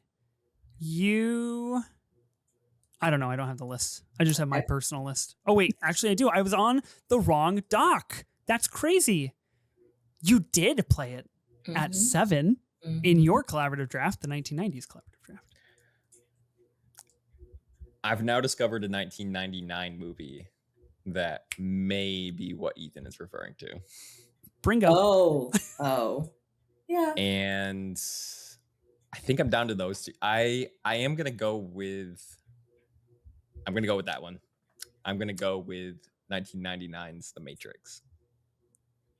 Interesting. I did not think you were actually going to go with that. Just giddy, just happy as a clam. Happy as a clam. I'm telling you, an alliance between you two. This is big. I know. Well, now I've dug my own grave because I had kind of been set on 7 being here at number 7. Oh. Then we clear 6 other spots. It's like you got a second, like another pick on top of the 4 you already have. Oh no. Oh no. It did make me I don't know what I've done. The answer to that riddle though, because I was unsure for quite a while and then it finally clicked. Yeah, it's true. It made you work hard. Huh. I also was more than 10 years off my original guess as to what you were referring to. So there's that too. 2019. It just reminded me of when you were like at the first episode. You said something about your age, and it was like off completely. You were not even close. It was the 2016 draft. It's been well established that I have not executed good math on this show. Look, I mean, I implanted this into your mind, Inception style, and I think The Matrix is really cool. I think, of course, the sophomore feature film from the Wachowskis, I think over the last especially 5 years has really grown prominent in the culture. And I think what it represents for film in the 21st century is crucial. And I think like if I'm going to go to bat for this movie, I guess, I mean, Danny as well, like nominated it. It is in terms of if we're looking at the broad scope of what a Mount Rushmore would be, The Matrix is The Matrix, like it has informed the last 25 years of action filmmaking in some way, shape, or form. And I think that's important, not to mention the thematic subplots that are very hard to find for some and very clear to find for a mass majority of people. So I think there's like a lot of good things at play with The Matrix. 7, admittedly a little high, but I think kind of fun, kind of unique, a little spicy. I would veto this if I could to get it higher. I think this belongs higher. Wow. Whoa. Yeah. I think this belongs in the top. I was going to play it at 4. So now I got to come up with something at 4. But yeah, I think this is like a perfect movie. Like I remember when I saw this for the first time, not ideal conditions, but it was on a laptop and I just sat there and watched it and I was blown away by it. And Mm-hmm. it's amazing filmmaking, and everything you said, it inspired so much and tells like a great story. And I don't know, I just think it deserves to be higher, but it's on the list, so can't be mad. Wow, interesting. Bobby, where are you at on this being in this spot? I think it's great. I forgot that I saw that. It wasn't on my personal list, but I forgot that I did see it, and I thought it was going to be played a little bit higher, but top 10, not bad. Okay. Wow. You all surprised me. I didn't think this was like really on the radar. The Matrix? I don't know. I'm just okay, right. Whatever. Big misstep on my part, apparently. I don't know what you guys want from me. Okay. They directed Bound in 1996, a movie I've been wanting to see for a very long time, and then went on to do The Matrix in 99. Okay, I'm not going to veto this. Ben, you don't have a veto. Bobby, you do have a veto. Do you want to veto this and bump it? No. It's good where it is. All right. Okay. Sorry, guys. I wouldn't be able to handle the stress of that. That's cool. A double veto would have been fun on Danny. Okay. Bobby, you have spot number 6. Okay. I'm nervous that I have the one that Ben was like, I'm going to veto it if it comes up. Yeah, that's like what is that movie? We'll talk about it after, I'm sure. Bomb that's like just. I hope we'll talk about it after and not right now, but we'll see. Oh, God. I feel like we're playing Battleship now with Ben's what would it be? secret agenda movie. Yeah, what would it be? Like, I'm so perplexed. Is it a bad movie or is it like a contentious one? I think overall people like it. It just didn't work for me. Oh God, now I'm scared that it's the one that I have. Okay. You should play it. See what happens. I mean, Ben can't do anything about it. Yeah, my veto's gone. He's got no veto. Right. Okay. You've got just gonna be here. pissed. Yeah. I mean, yeah, keep that in mind. He does have the number 4 pick. Okay, I'm stuck between a rock and a hard place because I do want to play. God, okay. There's one that I think would be arguably a little bit too high for where we're at in the list. And then one that you could play higher, but the spot that I have might arguably be too high for it. Okay. I'm going to play the sophomore feature of the director duo known as the Daniels. I'm going to play Everything Everywhere All at Once. Ooh. Interesting pick. Is that what it was? No, and I'm just like, it wasn't even on any list that I like pulled up. I'm like, of course it's a sophomore. I think, that's because the first one was Swiss Army Man. Yeah.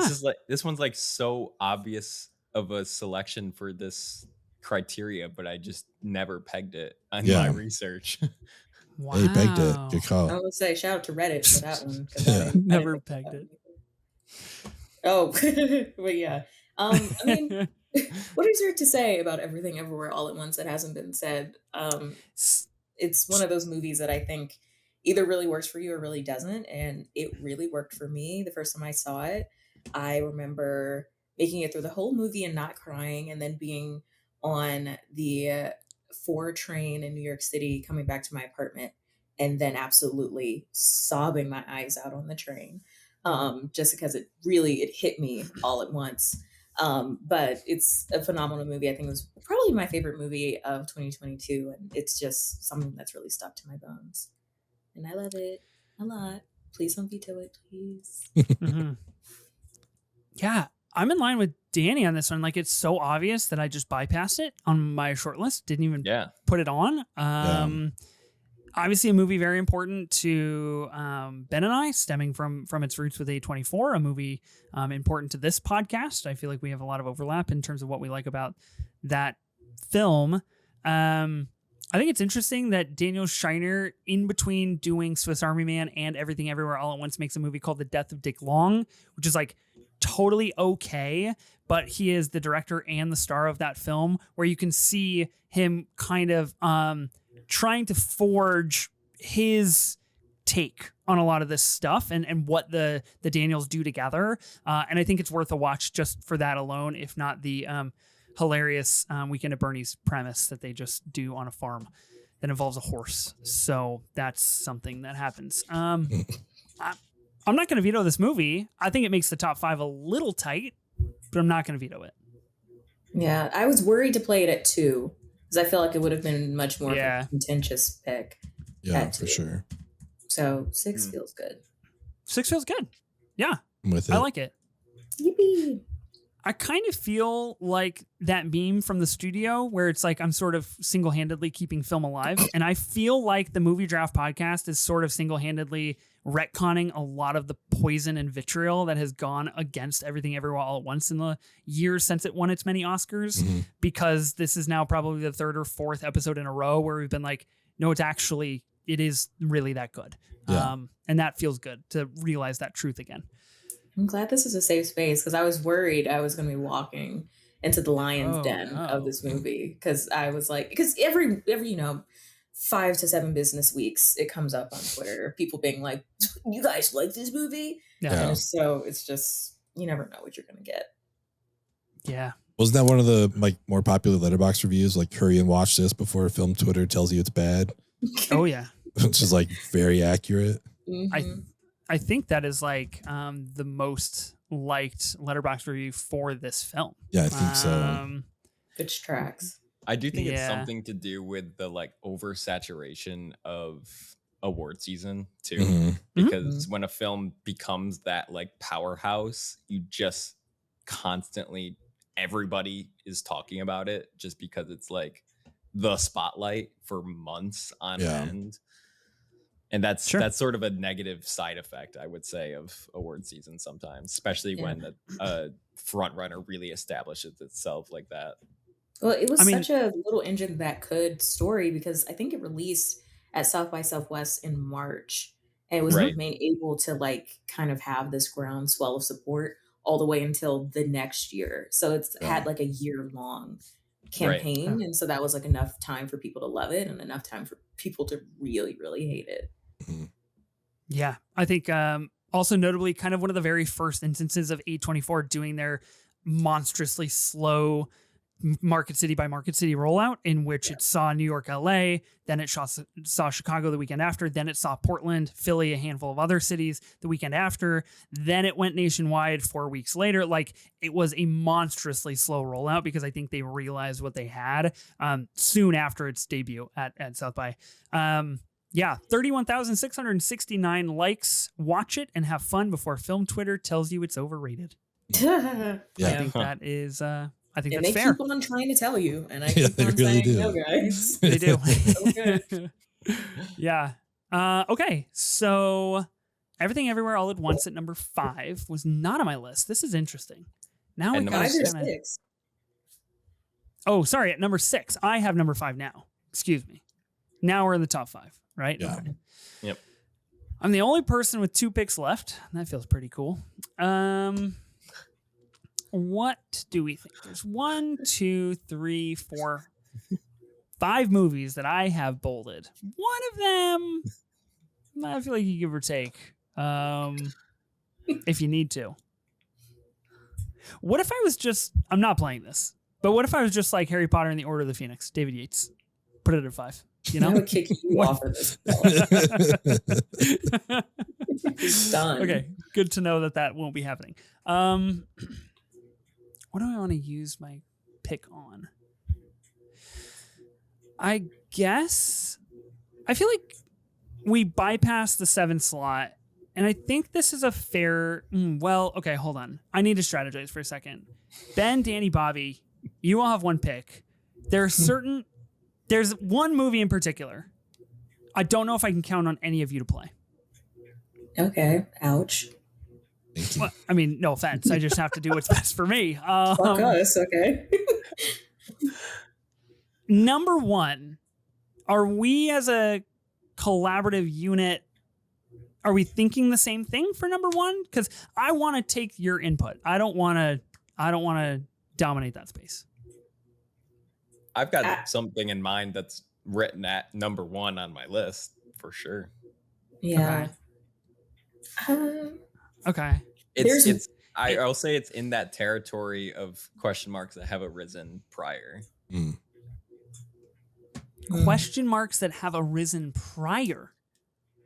I have a couple that I think could be number one. Debut versus second. Oh, yeah. Oh, yeah. That is worthy of discussion. I saw that. Ben, specifically, there's a movie that I know both you and I love that needs to be on this list. Okay. Can I count on you to play it later, or are you not feeling that vibe? Where are we at? I got one spot left. This is the most mysterious collaboration I've ever seen in my entire life.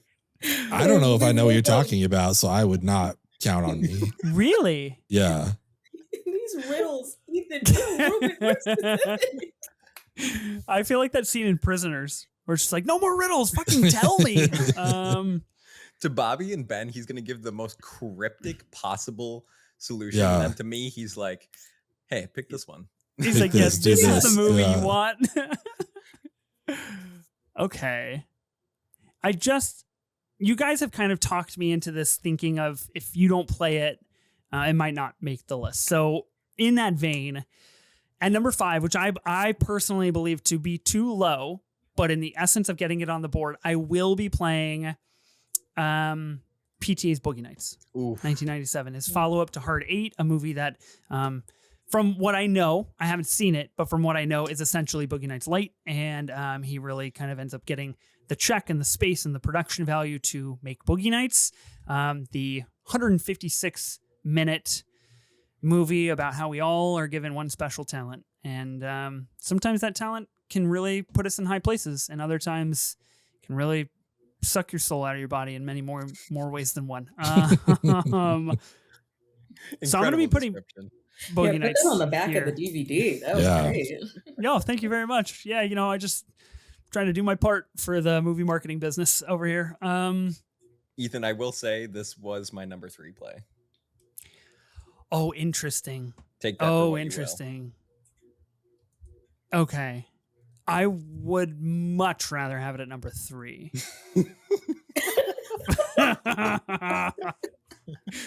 So now we've got to help you get to what you want. Now this is troublesome.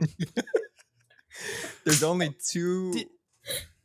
Well, 3 of us have vetoes. 3 of us have vetoes. I mean, Danny, you do have a veto. If you veto it, I need to trust you in full confidence that Boogie Nights will be at 3, though. That's you the do problem. need to trust me. I've never trusted you before. What better time in our than lives. to start right now? Ever. Would you do it? Why would you need to trust me? Because it's my decision either way. See, okay, yeah, I guess you have the power. I mean, you're the one with the veto. Whatever. You could veto yourself. I'm not going to be doing that. That's psychotic. That's insane. Why would it be like Boogie Nights? I want it on the board. Actually, not. I'm gonna veto it. That's crazy. It's me. It's you. That's actually you trusting me to then put it out. Oh, sure. Well, it's here at 5 right now. Well, let's consult the other person that has a veto. I don't think Bobby's seen Boogie Nights. Have you seen Boogie Nights? I haven't. It's on my list, so it's a movie that I am interested in. But I don't think I would use my veto to, number 1, help you, because 5 I think is a good spot for it. So okay, I'm tempted because I would put it at 3. I think this is. I mean, in comparison to his debut, I think this really launches PTA into stratospheric levels of American directors. Yeah. I think in that similar vein, it does the same way that I think the Matrix and Creed offer a really interesting conversation around them. I think Boogie Nights offers an interesting conversation because it is one of the greatest movie what ifs. Leonardo DiCaprio, of course, slated to play Dirk Diggler, in which Mark Wahlberg steps in, and kind of the sliding doors of what that is, because that then launches Leo into Titanic and 90s heartthrob territory. And Mark Wahlberg is left talking about how it's his big dick, and he says when they roll, you know. Ben, do you think 5 or 3 is a better place for it? One of those for sure. One of them. I agree, 100%. 5 or 3. Could be 4 too. It'd be startling to me why you wouldn't want this higher, Ben. You love Boogie Nights. You want a fucking quilt with Dirk on it. That's very true. Okay. I'm confused. Okay. Just stonewall, just silence. Oh my God. Well, it's been played. It's out of my hands at this point. Yeah. That's true. Yeah, this is a conversation between you and Danny at this point. All right. Okay. All right. I was trying to bring in Ben and Bobby to like put the decision collaborative out of my hands because I don't like making decisions. Right. Which is why I needed you here on this collaborative draft. Right. Who had, so it's me that would have the first right to veto it? Yeah.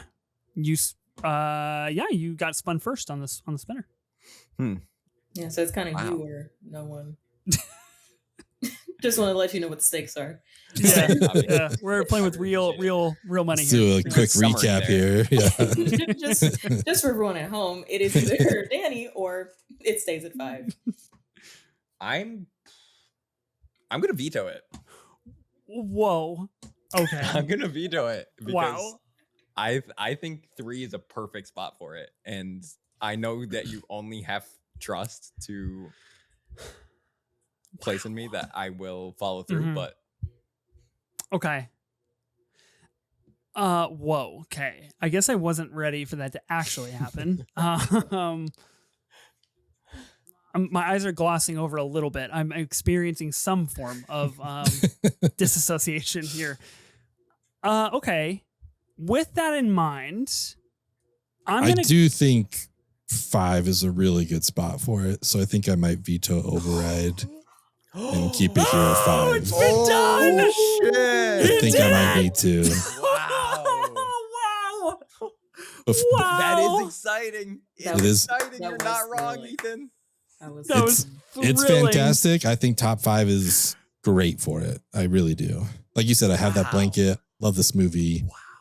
I think top 5 is solid. He's got to be really passionate about 4 movies. If he owns a quilt for this and thinks it's good at 5. Thinks that it's good at 5. I commend you, Ben. I commend you. It's been done. It's been accomplished.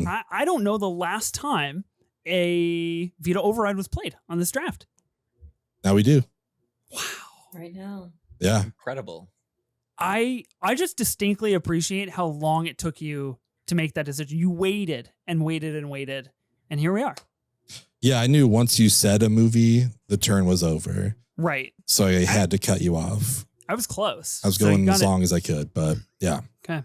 Got it right in time. Boogie Nights stays at 5. That makes this top 4 pretty interesting. Arguably might have been the last opportunity because like top 4 is it's going to be tough to like want to veto. So, like, what's your reasoning for vetoing a top 4 selection? Yeah. I feel like we're kind of locked on the 4, but I guess we'll find out if that's true. Are we? I guess not now. Ben, you have number 4. I do, and I'm trying to figure out what to do here because there's a lot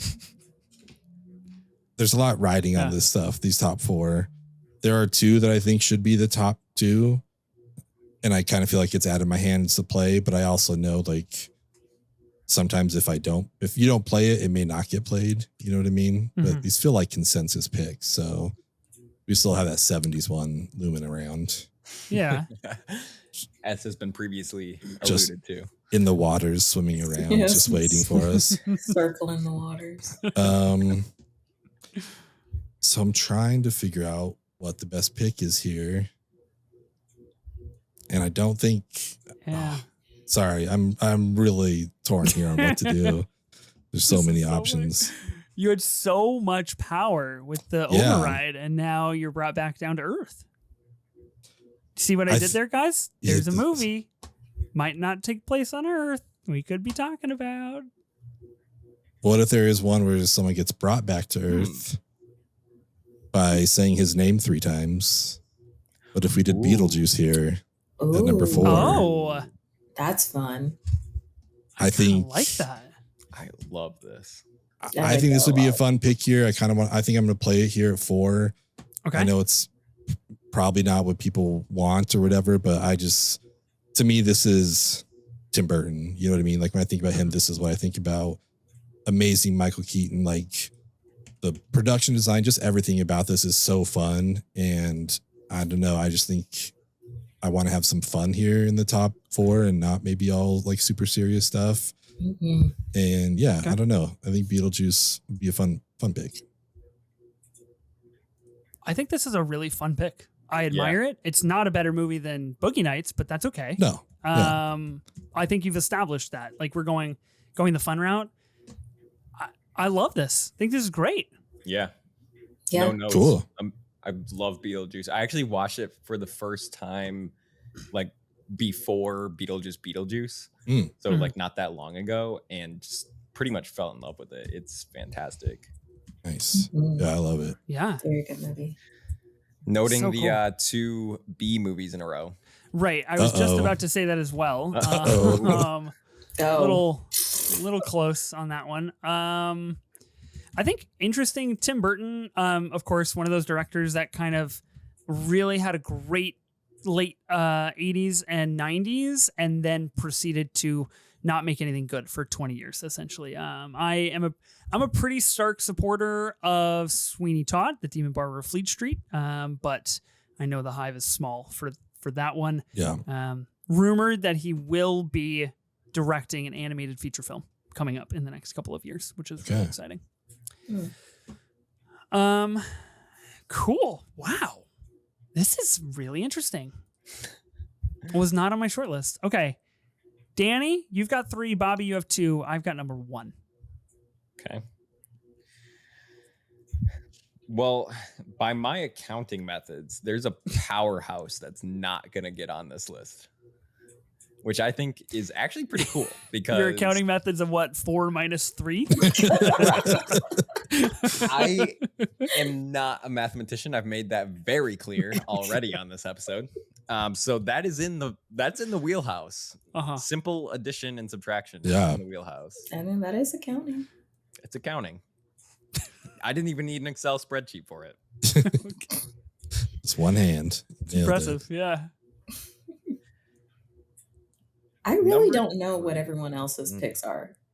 I barely know what mine is, to be honest with you. I know what I have an assumption of what number 1 is. Yeah. But the other 2, I'm really not sure. That scares me because Bobby, you and I have the 1 and 2, and there's very Bobby, clearly a 1 and 2. Like, right. Interesting. That's all I'll say. He's like, straight up, I don't know what these top 3 people are going to choose, particularly at number 2. I don't know what's going to happen. You guys have the only vetoes left. Knowing that. That's interesting. Yeah. Okay. Knowing that Bobby's a little up in the air and knowing that Ethan has a responsibility that he may have to fulfill at number 1. Right. I'm going to go with what we have been alluding to recently and pick up this 79 movie, Alien. Oh. Whoa. Oh. Whoa. Okay. Definitely the movie I was just referencing, of course, about a movie that doesn't take place on Earth. This, okay, so that's why I'm shocked by your shock.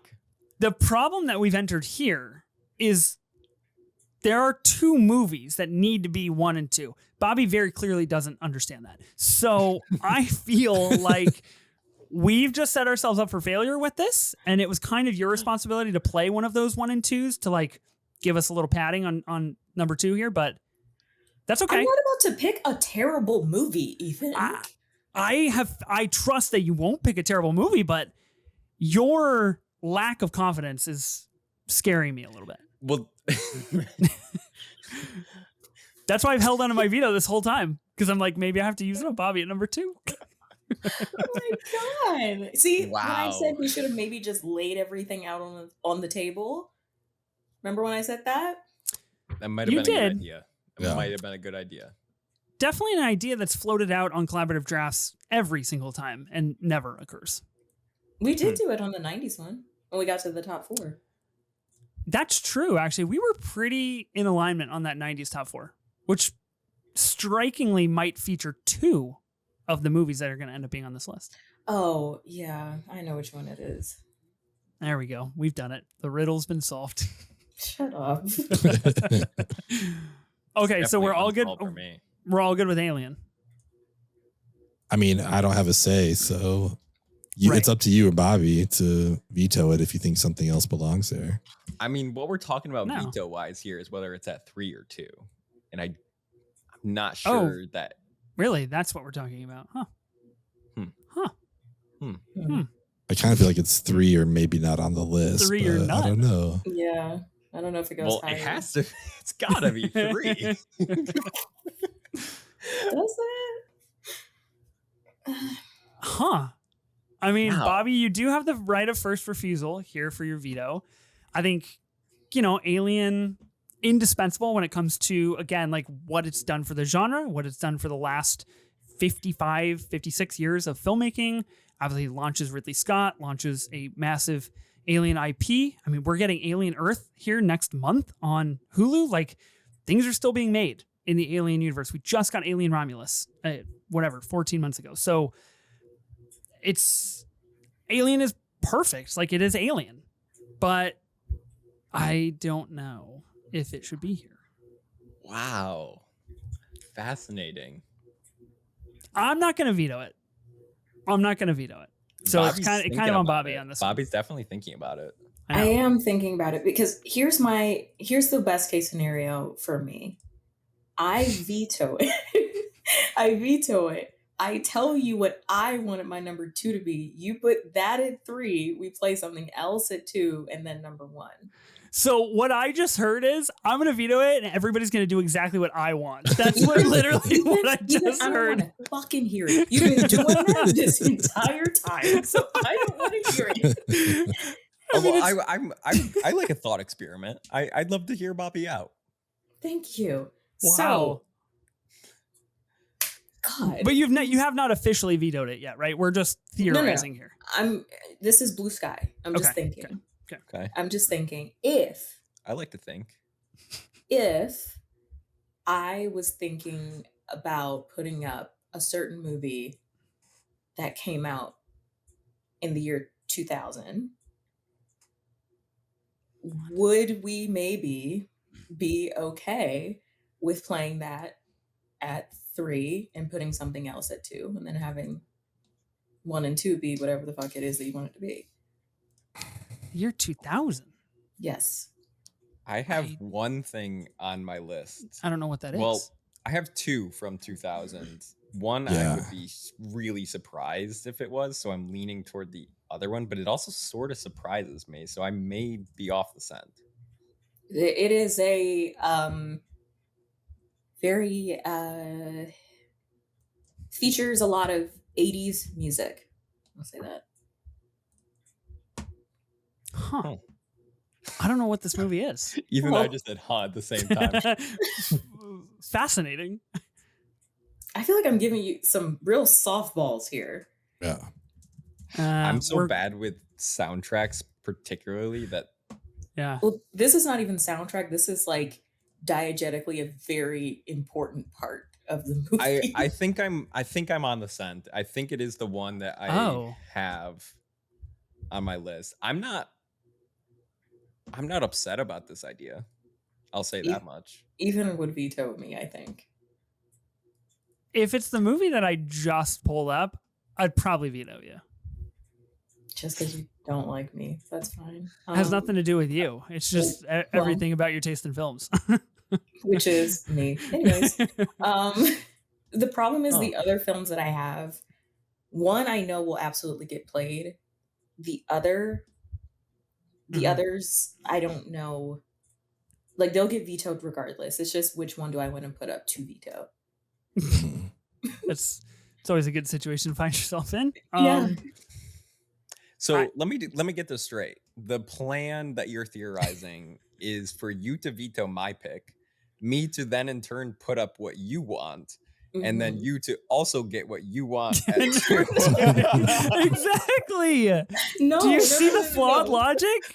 No. The last part of the plan would be for me to put up what you wanted. Basically, just to switch positions. Oh, okay. So you would put up Alien at 2. I guess. Maybe. Yeah. Whoa. Wow. Dang. I mean, I could or I couldn't. We don't know what I'll do. I'm crazy. That's nuts that you would offer such a deal to Danny and just be like, well, might not pull through. I'm just being realistic. If I like gave him with a smile, yeah, I'll do that. And then I don't, then I'm going to look like a bitch versus leading with maybe I won't. Maybe I will. It'll be interesting. Right. It's all about the optics. This is so cryptic. Like, Yeah. I don't think I have the mental capacity to parse what we're scheming. I think you just laid it out like perfectly. we don't have to do it either. But Or you I just will play that movie at 2. Yeah. Yeah, exactly. You could just veto So him. You think that your movie has a better chance of getting through with my 3 spot than your 2 spot? Is that what you're playing at? Pretty much, yeah. Interesting. I think that's fair. If I'm reading it correctly, this is be really funny if I have the wrong 2000 movie. I would probably encourage you to be a little bit more specific. Okay. 2000s. Oh wait, hold on. What? Yeah, I'm understanding that I also might have the wrong 2000 movie. No, never mind. What is this movie that you guys are thinking of? I think I wish I was wearing my Huey Lewis in the News shirt right now. Yeah. Oh, well, that's clear. Thank you, Ben. All it takes is a little clarity. Thank you. Ethan. I'm pro this deal. Put it through. Would you veto me? No, this is not even about Danny. The commissioner said. Would you then veto that? So then it's off the board regardless. Would I veto this at 2? Yes. I would only veto this at 2 if Alien sticks. Like, there are 2 movies that have to be in these top 3. Yeah. So your deal. Is Alien one of them? Alien is not one of them. No, I know the 2. Oh. So Bobby, your deal is good. Because if we can get Danny to play your elusive 2000 movie here at number 3, then you and I can play the 2 at 1 and 2. And it all works. Everybody gets what they want. I guess if you're going to play it at 2, I wouldn't mind, but this needs to be vetoed. Her choice being one of the 2 that you think is correct. Mm-hmm. Yeah, you're going to have to trust that I know what the other movie is. I know what the first one is. I know that you know one of them, and that's okay. Yes. We can swap 1 or 2. I don't really mind. Okay, so it wouldn't matter. If I played the shark movie at 2, and then you put whatever it was. I'm not speaking in riddles anymore. I'm doing basically, if Danny plays, can I just say the titles? We're here. Please. Now. Yeah. If listeners have made it 2 hours into this draft and they're along for the ride. So I think we should be clear. So basically, Danny plays American Psycho at 3. I played Jaws or Pulp Fiction, which I think is the other one, at 2. And then you play whichever one I don't say at 1. That's correct. Correct. Yeah. Got it. Okay. 100%. I would argue not a perfect top 3, a very interesting top 3 that you could go to bat for. That I think makes the list look really cool and really good. For a brief moment, I did think your 2000 movie was Requiem for a Dream, and I was like, no fucking way. That was the other one. I know. I had 2. I had American Psycho and Requiem for a Dream, and I was like, Requiem does not feel right for Bobby, so it's got to be American Psycho. Yeah, American Psycho. That was the one. I said 80s music. I know. Yeah, I felt pretty good about it after that. Okay, so Bobby, you just need to officially veto him. Are we all in agreement on this plan? I'm good. Look, no crossed fingers. Cool I'm good. Okay. I do have one caveat. After everybody's like, let's do it. We've been talking about number 3 for fucking 15 minutes. You're like, hold on one second. The movie that I thought was the obvious one is not in this plan. Oh boy. What? So you have a fourth obvious one? Yeah. What is it? That's startling. What is it? Say it. Is Moonlight not a sophomore feature? It is. It's just not going to make the list. Huh. I would put Moonlight over Pulp Fiction. Sorry. Oh, what the fuck, Danny? We had it lock, stock, and barrel. It was done. It was fucking sealed, brother. Oh my God. Oh my God. What are we doing? What? It was, the draft was over. Oh my God. I would love to see him play Moonlight right now. What if I played Moonlight, Bobby plays American Psycho, and then Ethan has to decide between his two? Yeah. Yep. Yeah, put it on Ethan. Okay, I could veto American Psycho and force your hand to play Jaws or Pulp. Or I guess you could go crazy and go off script and play something else. What if I played American Psycho, Bobby plays Moonlight, and then you would have to veto Moonlight in order to get your way? Yeah, in this climate, do you really want to veto? Okay. Not a good look. Bobby, you can't be the one to say that. That's come on. I'm walking into a bear trap here, guys. Actually, let me play Moonlight. You tell me to my face in this political climate that you want to veto it. Ethan? I just want Jaws and Pulp Fiction on the list. They are the undisputed two. This is just what I'm shocked. I'm shocked that Moonlight wasn't as much of a universal like top 2 as I thought it was. I'm not against it. I think Moonlight is a phenomenal film. The PC answer. We're talking about the top 3 here, guys. Bobby, would you have Moonlight in your top 3? Personally, I didn't. Like, I'm just fucking with Ethan, but come on. Damn. It's a beautiful film, and if it makes it on this list, like I said, I'd rather have it over Pulp Fiction personally.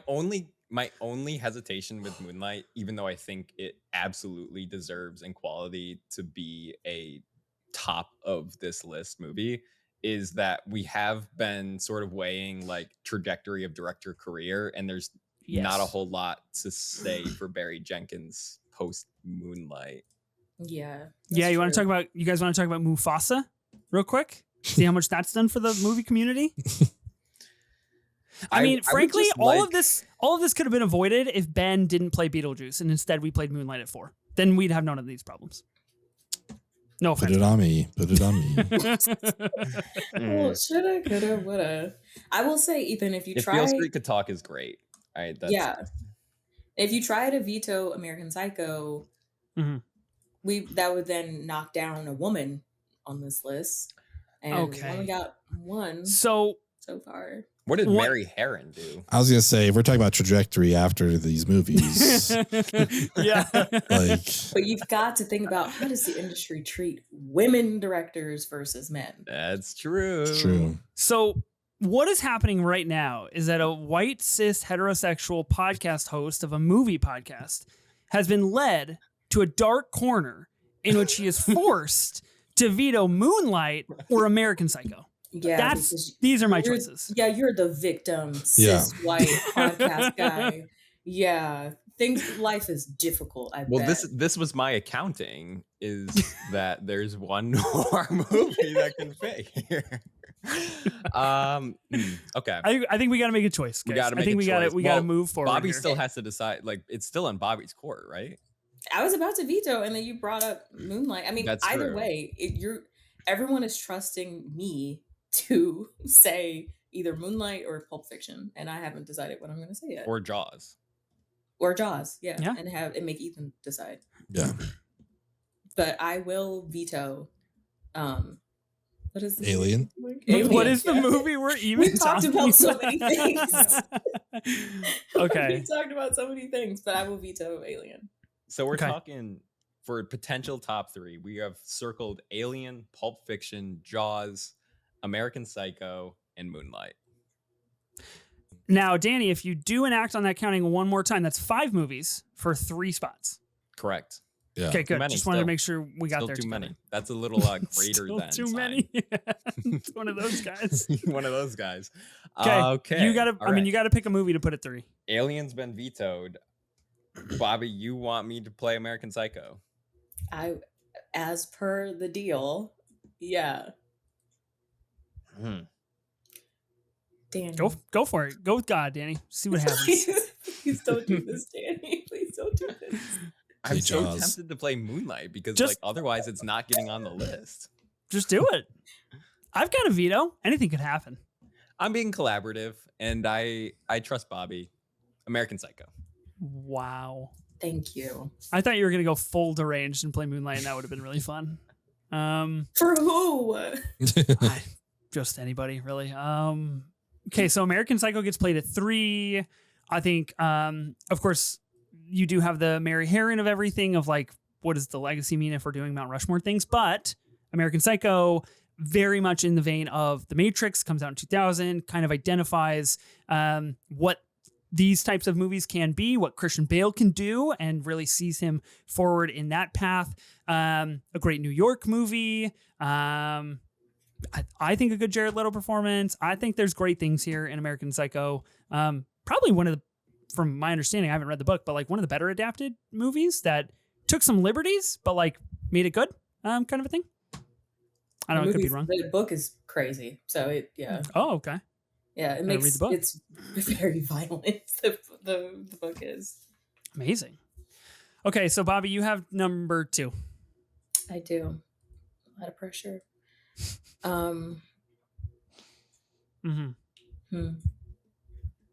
Because I could say I could do Moonlight. Good. I could It's do an option. Moonlight and make Ethan have to choose between Pulp Fiction and Jaws. Uh-huh. I feel like he'll just choose Pulp Fiction, though. I don't even think that's a choice. I mean, in this climate, it is Jaws' 50th anniversary this summer. Is it I think next week too? Something important to note. Close. So would you be more It's gotta inclined be to close.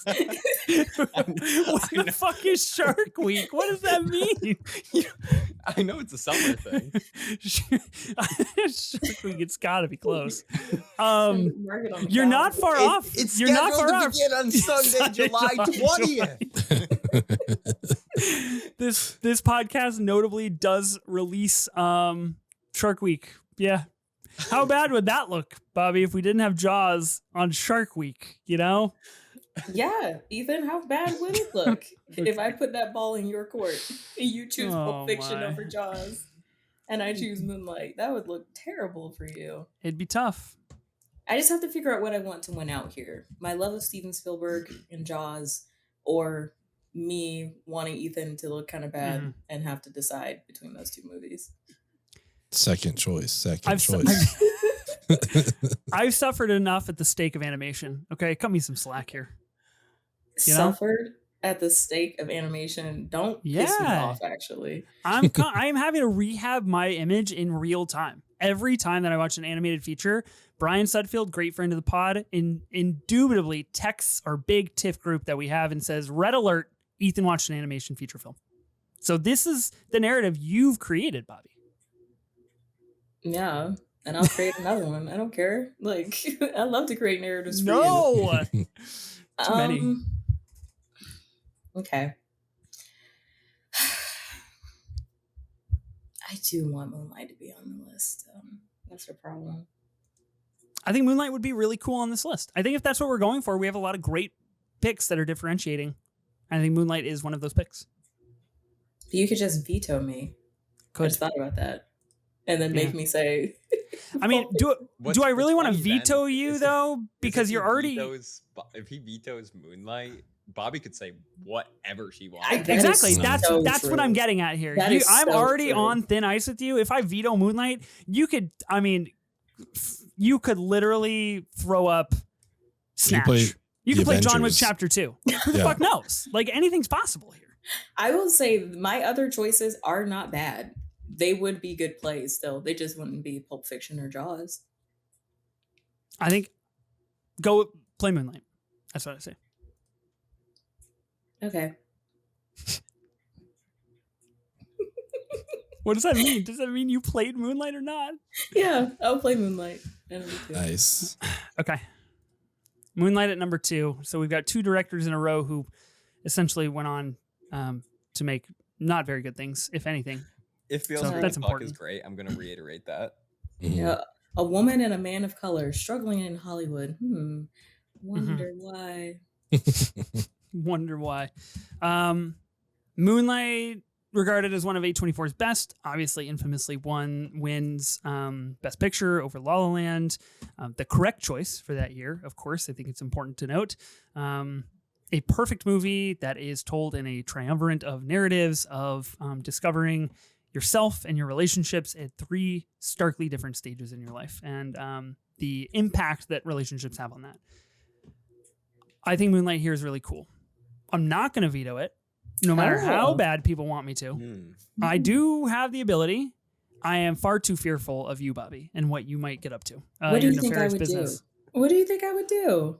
You literally just threatened. You're like, I could do anything. You could fucking play the town. Who knows? That'd be awesome. I'll have you know that the other films that I have on my list. Yeah, what's in the short list here? You'd be lucky if they made it onto this list. Whoa.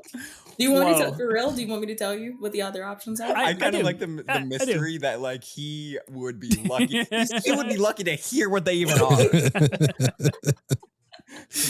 I kind of want to know them. Okay. We could still play 7 because no one said that. Okay. I had Dazed and Confused. Yep. Memories of a Murder. Little Women. The Iron Giant. The Substance, and A Little Princess. I think we'll stick with Moonlight. I think it's the right choice out of that short list there. No offense. It's a great list, though. Thank you. The Iron Giant? Okay.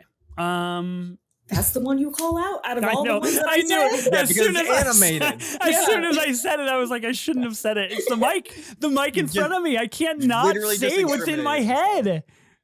God. It's like if I'm ever on the stand for anything, which by the way, I do have jury duty tomorrow. If I'm ever in a courtroom, might really fuck up. Okay, so I've got pick number 1. Of course, it's between Pulp Fiction and Jaws. We're talking about legacy here. I think arguments can be made for both sides. Jaws initiates the summer blockbuster and really defines what that is, and defines what type of movies people want to see and go to cinemas to see multiple times. Pulp Fiction, of course, rocks Sundance, launches Tarantino's career, and ultimately ushers in an era of mid-90s to early 2000s hyper-violent, thematically relevant films from Tarantino and others. I think both really important movies in their own right. Both 5-star perfect movies. It's a real Godfather situation here. They're all my children. But if you told me I had to watch one of these movies tonight, and I just did the tonight voice in my Love Island head, if I had to do that, I'd be picking Pulp Fiction. So at number 1, I will be putting Pulp Fiction on this list. Huh. This does make it the second time that movie is number 1 on a collaborative draft. During Shark Week. It's true. During Shark Week. It's true. You can't take advantage of that SEO anymore. Yeah, that's tough. Shark Week draft. I guess we should have done best movie sharks this week. We messed that one up, Ben, on the schedule. What is it? Jaws and Shark Tale? I think there are like Sharknado. Oh, okay. Bruce and Finding Nemo. Yeah, we're coming. Yeah, there you go. Okay. Yeah. Wow, look at that. That would have been a great draft. 4 right off the bat. Who would have thought? Pulp Fiction did make number 1 on our 1990s collaborative draft. Is the follow-up to Reservoir Dogs that Quentin Tarantino makes. I think there's not much to be said here. That Bobby's 2 collab drafts have ended in Pulp Fiction number 1. So you see why I wanted to fuck with him, because I'm like, again, this movie is number 1 again. I can't not recognize Pulp Fiction. Like, it is what it is. And unfortunately, it has a hold on me the same way it has a hold on many people my age, for what it did for the way they view cinema. So regardless if you agree with number 1 and regardless of what the Sharks think, we have completed the sophomore feature film collaborative draft here on the Movie Draft Podcast. Definitely in The arena for one of the longest drafts we've ever done. That was not on my bingo card tonight. I wasn't prepared to litigate, I guess, sharks for as long as it did. Let me read through this list, and then I think any honorable mentions that might have been mentioned here, we can talk about briefly. Number 16, Waiting for Guffman. Number 15, Cleo from 5 to 7. Number 14, Election. Number 13, The Graduate. Number 12, Midsommar. Number 11, Memento. Number 10, Wall-E. Number 9, Whiplash. Number 8, Creed. Number 7, The Matrix. Number 6, Everything Everywhere All at Once. Number 5, Boogie Nights, notably the veto override used here. Number 4 is Beetlejuice. Number 3 is American Psycho. Number 2 is Moonlight. And number 1 is Pulp Fiction. I think this is a really cool list, guys. It's pretty fun.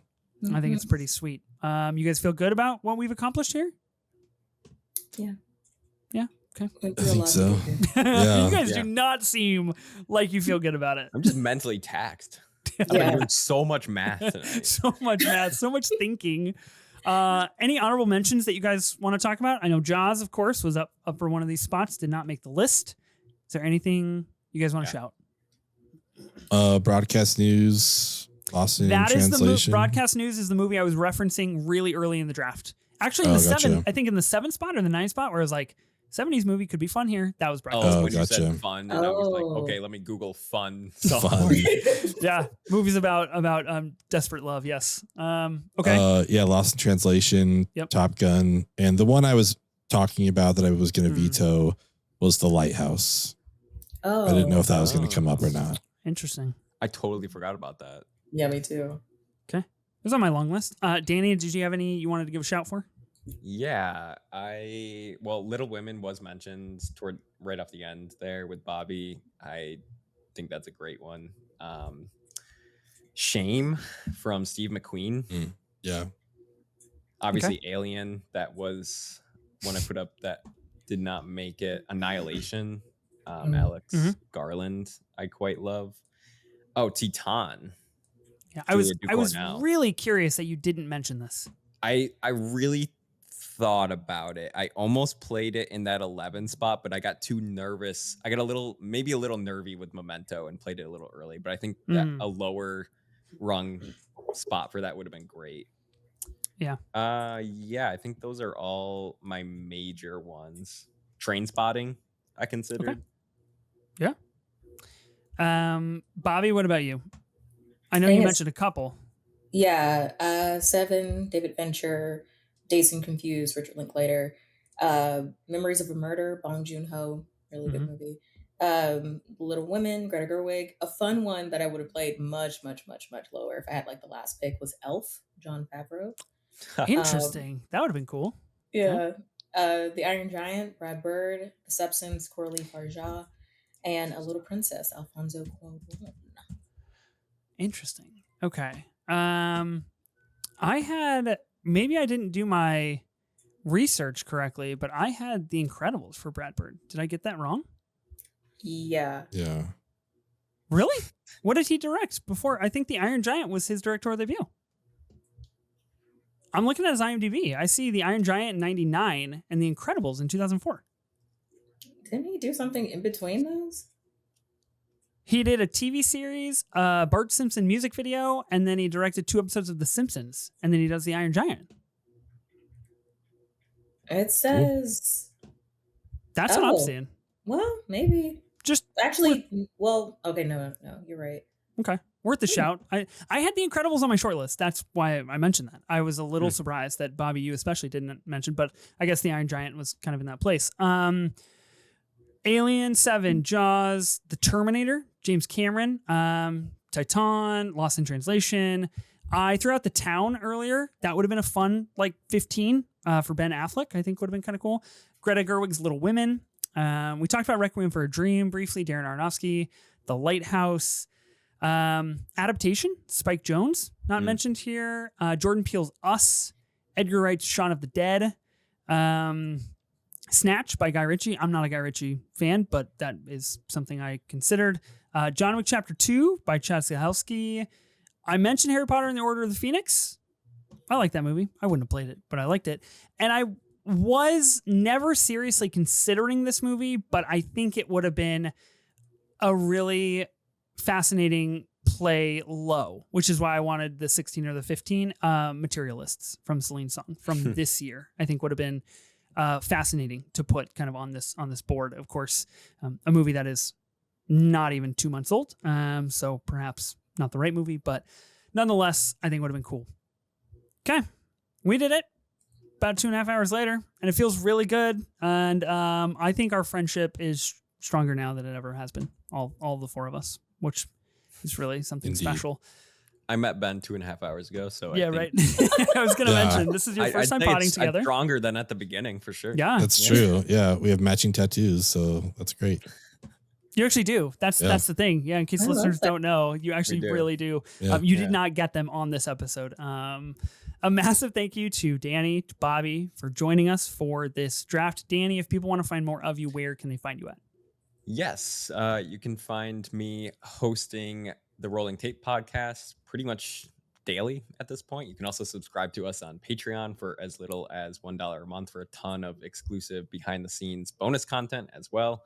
You can find me personally at DTJ Cinema on Twitter, Instagram, and TikTok, and at Danny Jarabek on Blue Sky and Letterboxd. And Bobby, if people want to find more of you, where can they find you at? You can find me at the Afternoon Special on TikTok. I'm posting there again, against my will. You can find me on Twitter at Hi I'm Bobby, HIIMBOBBI. I'll be posting a lot of my Comic-Con coverage. By the time this goes up, I will be in San Diego, hunting down those vampires on that show that I love. And speaking of vampires, I co-host a podcast, which is a Interview with the Vampire rewatch podcast called Just Start the Tape. And we are currently on hiatus right now, but we have a whole season where we recap season 1 that just released last week. And you can find me on YouTube at Culture Kitsch, where I do video essays. Yeah, super exciting. You can also find Bobby mentioned in my Letterboxd reviews of any animated feature film that I do watch. Yes. Ben, thanks for potting. Appreciate it. This was a blast as per usual, and you did not disappoint in the Ben mode of operation. We've recorded this episode before last week's episode, so I guess I was referring it incorrectly when I mentioned last week on the top 25 movies of the 21st century. That was 3 weeks ago on the show now. So we're recording all out of order and sorts. I think the next episode you and I record together is Movie Sidekicks, which has already happened for the listeners. So I hope that went well. Yeah, me too. I think you did a great job. Yeah, whatever the case is, I'm sure it was a great draft. Thank you to Sophie for being a key part of this draft and only showing up for the things that matter the most, which apparently is not this one. Be sure to listen and subscribe to the Movie Draft Podcast on Spotify, Apple Podcasts, or wherever you get your podcasts. We are also now on YouTube with video, so be sure to subscribe to us over there and follow along the pod there. New episodes will be released weekly on Tuesdays. We'll see you then.